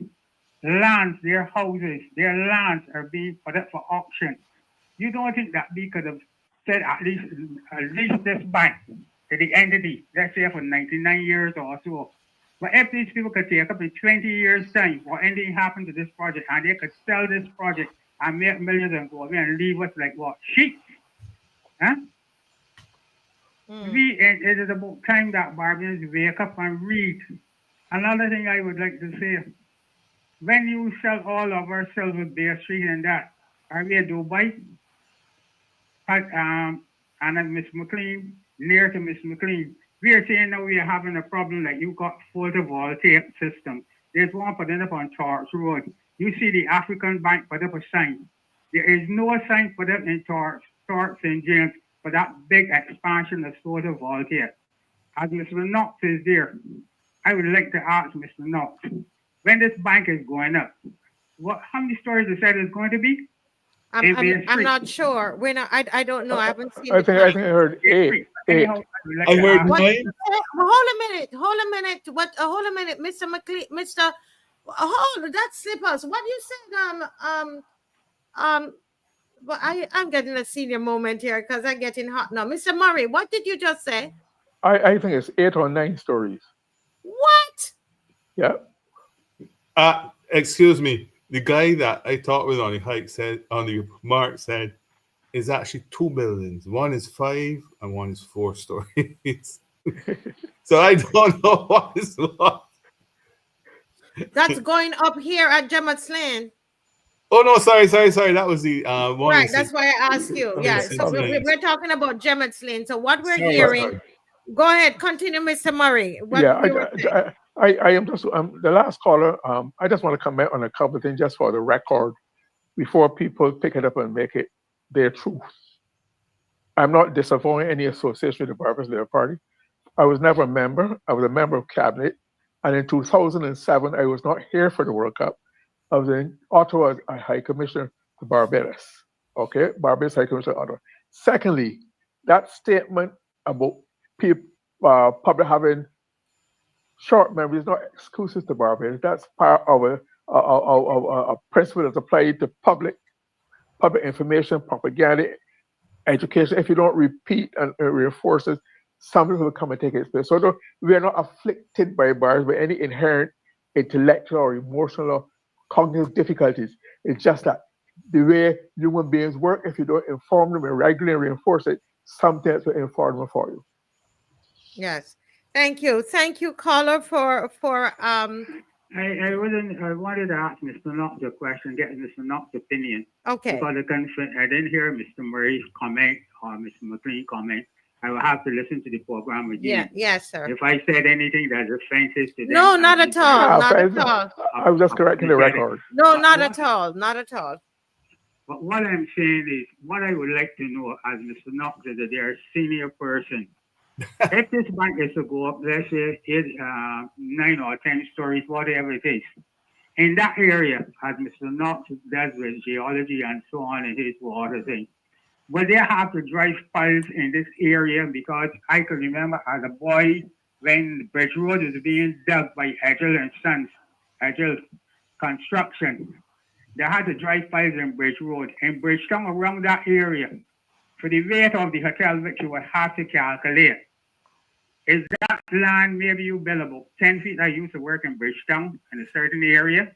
I know the Barbados founded had a well there that was about 10 feet deep, and you had water where the court is, the new Supreme Court. My thing is, when you go to construct a hotel of that magnitude, would they have to drive out? What would happen to the ancestors of this land when you're driving these piles with all of this machinery and the people in this area? On the march, Hello? yes. Sorry, on the Yes, march responding. yesterday. On the march yesterday, we walked past. I don't think a lot of I'm people sorry, I will noticed. have to put down. Yeah, listen put to down. Yes, yes, caller. Thank you so much for calling, I will sir. have to put down. Listen to you. Yes. What I would I just say tomorrow night also. Yes, yes. Thank Okay. you, sir. Thanks for calling. Yes. On the, Okay. on the march yesterday, we walked past what was, I believe, King's Beach Hotel. They were actually putting piles in. Then, at that time, they had a crane. They had a drill, first of all, for drilling the hole into which the pile will go. And they had a crane that had a form, a reinforced steel form that was made in a circle. I think the intention was to place that down in the hole, fill it with concrete. So, but next door on the other side, there's actually a pile driving going on. The same guy I spoke with told me that the building that is just to the north of the King's Beach Hotel has to be demolished and it will be rebuilt there. So when you're more or less at sea level when you're down in that area. Right. Gemmott'S Lane, you're almost at sea level. So under there's coral that has grown, and then there is oceanics. There's no bedrock that you can get to. So I don't know how deep the piles have to be driven. You would need really Granville to say that. And that's a civil engineering problem. My expertise is in electrical engineering, and I wouldn't want to say To jump something. into that. Right. Yeah. So I think there's something like 80 meters under down at Holetown. There's 80 meters of coral and then oceanics. So roughly 240 feet of coral. And it's living coral, and it's in the it's actually the sea is actually under there. So if you were to dig it's like when you go to the beach and you dig a hole like when you were a child, after a while you get to water and everything then starts to collapse around you in the sand. No, it's not sand they're going through living coral. So I don't know how good I think that's probably the reason why there's some sort. I've only heard this. I've not seen it in the building codes. I've not seen it in any town planning regulations. But I've always been told that you're not supposed to go above 4 stories on the. I think building above 4 stories is prohibited in Barbados. Having said that, Hilton is over 4 stories. There's some that are there. So I don't know if it is because of the problem with foundations, or if it's because aesthetically a huge building looks out of place in our little 2x4 island. So that's really what you have to say about that. Wow. I think I heard the Prime Minister say that. Yes, real quickly. It's 10:08, Mr. Murray. So I think I heard the Prime Minister say that policy of limiting to 4 or 4 story has been changed in recent times. So that is why you'll probably see these 8 and 9 going up. Still give the rationale, but that is no longer the norm. Yeah, and the limit. Basically, we change the rules when we want to. We change the laws. We change the constitution to bring in a senator that we want. We change with this administration. They break the laws. They change the laws. They do whatever they want to do. Is what we're actually saying. Well, it's 9:08. I mean, 9:08, 10:09. It's 10:09 p.m. Time flies when you're having fun. And I want to just thank everybody for joining. And I want to say to us that we are working on having another march going up to Gemmott'S Lane from Liquidation Center right there at Miss Ram. And the thing is this, that they are banking on, you know, us getting tired and you know, as somebody says, we forget quickly, you know, but we're not letting go this one. We're not letting go this one. As we did with the cybercrime bill, we held on. And so we're going to hold on, right, Michelle?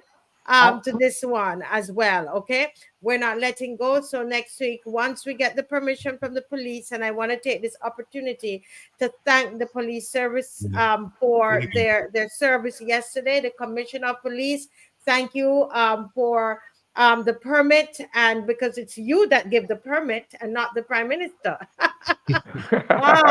So we want to thank you. Based on the Constitution, you are the person that we write to. So there's nobody else in this country that can stop us from marching. We are aware of that, sir, and so we want to say thank you for that opportunity, and that the police had nothing to do. We gave them water, we make sure they were refreshed, and they took care of us. So those were wonderful policemen and women. And so police personnel, and we thank you so much, and we're coming to you again, Commissioner, come Monday. We are down there tomorrow with our letter. All right, so thank you all, and everybody mark your calendars. We need the numbers to be bigger next week, Saturday. We're talking, this is Gemmott'S Lane we're talking about, Ms. McClean. It's Gemmott'S Lane. All right, that's what we're talking about. So Mr. Knox, everybody put on your sneakers and we're going again. It's not too far walking, okay? And make sure you get your building supplies during the week. Well, tomorrow the work will be done. Right, started. I want to quickly say to Marcia, to Michelle, thank you. Thank Yes. you, Barbara. Thank you. Y'all holding it down for the diaspora out here. I want to say that I love Barbados. Never stop exposing, never quit, never tire. Yes. Well, thank you so much. Thanks to all the panelists for being on. Rose Corbin, I didn't get any indication that she could come back on. I didn't see her camera or anything, but thank you, Mrs. Corbin. Thank you, GLYNE Murray. Oh, her camera just came on. I was waiting on that as a signal. So she was there listening all along and smiling. I'll just at least put her in. I didn't understand, Mrs. Corbin. Thank you so very, very much. Let me put her there so you see her smiling face. Thank you to Miss Murray. Thank you to Miss McClean.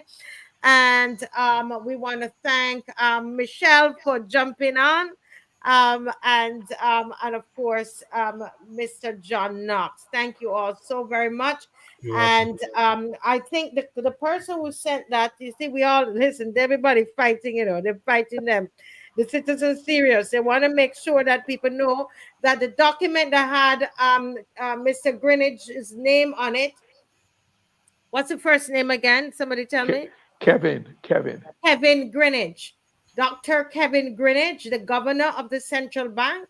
The document that has it on, it's an official document that, and they want me to make sure that I say that. And this is from the website of the Afreximbank.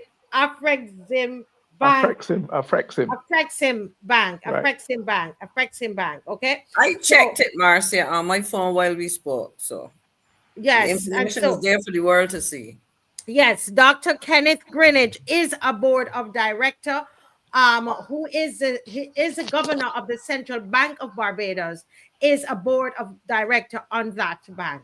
And that's it's a fact. It's on the website, unless somebody, the website isn't correct. If the website isn't correct, and they could correct that information for us, but that's what we see there. Okay.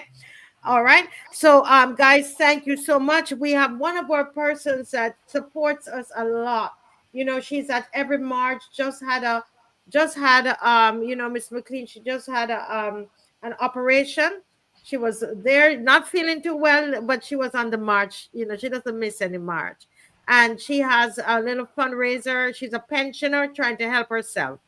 And so it's going to be on April 6th at Coffee's. That's where we did the event for Amaya. Right. It's all jazz. Luther Francois and friends, Rhea Drakes, and Neil Newton and Ricardo de Francois. They, you know, they're coming in to help her, and she does need the help. So those of you who love jazz and can go out to support this pensioner who doesn't miss any of the marches, just had an operation, and she needs extra. She needs it. So we need to be there to support her. Okay. All right. And with that, I am just going to say thank you to everybody and have a wonderful night. God bless you all. Bye-bye. When principles do not align, a minister has a duty to resign. Say what? When principles do not align, Marcia say what? To resign. When principles do not align, Marcia say what? To resign. They have reached such a point. They have reached such a point. They have reached such a point. I received a letter from the Honorable Marcia Cattle asking to be relieved of her duties with immediate effect. And she was removed. With immediate effect. She was removed. Can we save some of it for us? No. Save some of it for us? A long strips, a short strips, a flat strips, a big strips. No. We have spoken a lot about heritage. Right now, there's a simple obelisk standing in commemoration of the landing to tell the story of this site. Not just of English settlement, but the story of the Amerindian community who were here before all of us, our indigenous population who were decimated. No.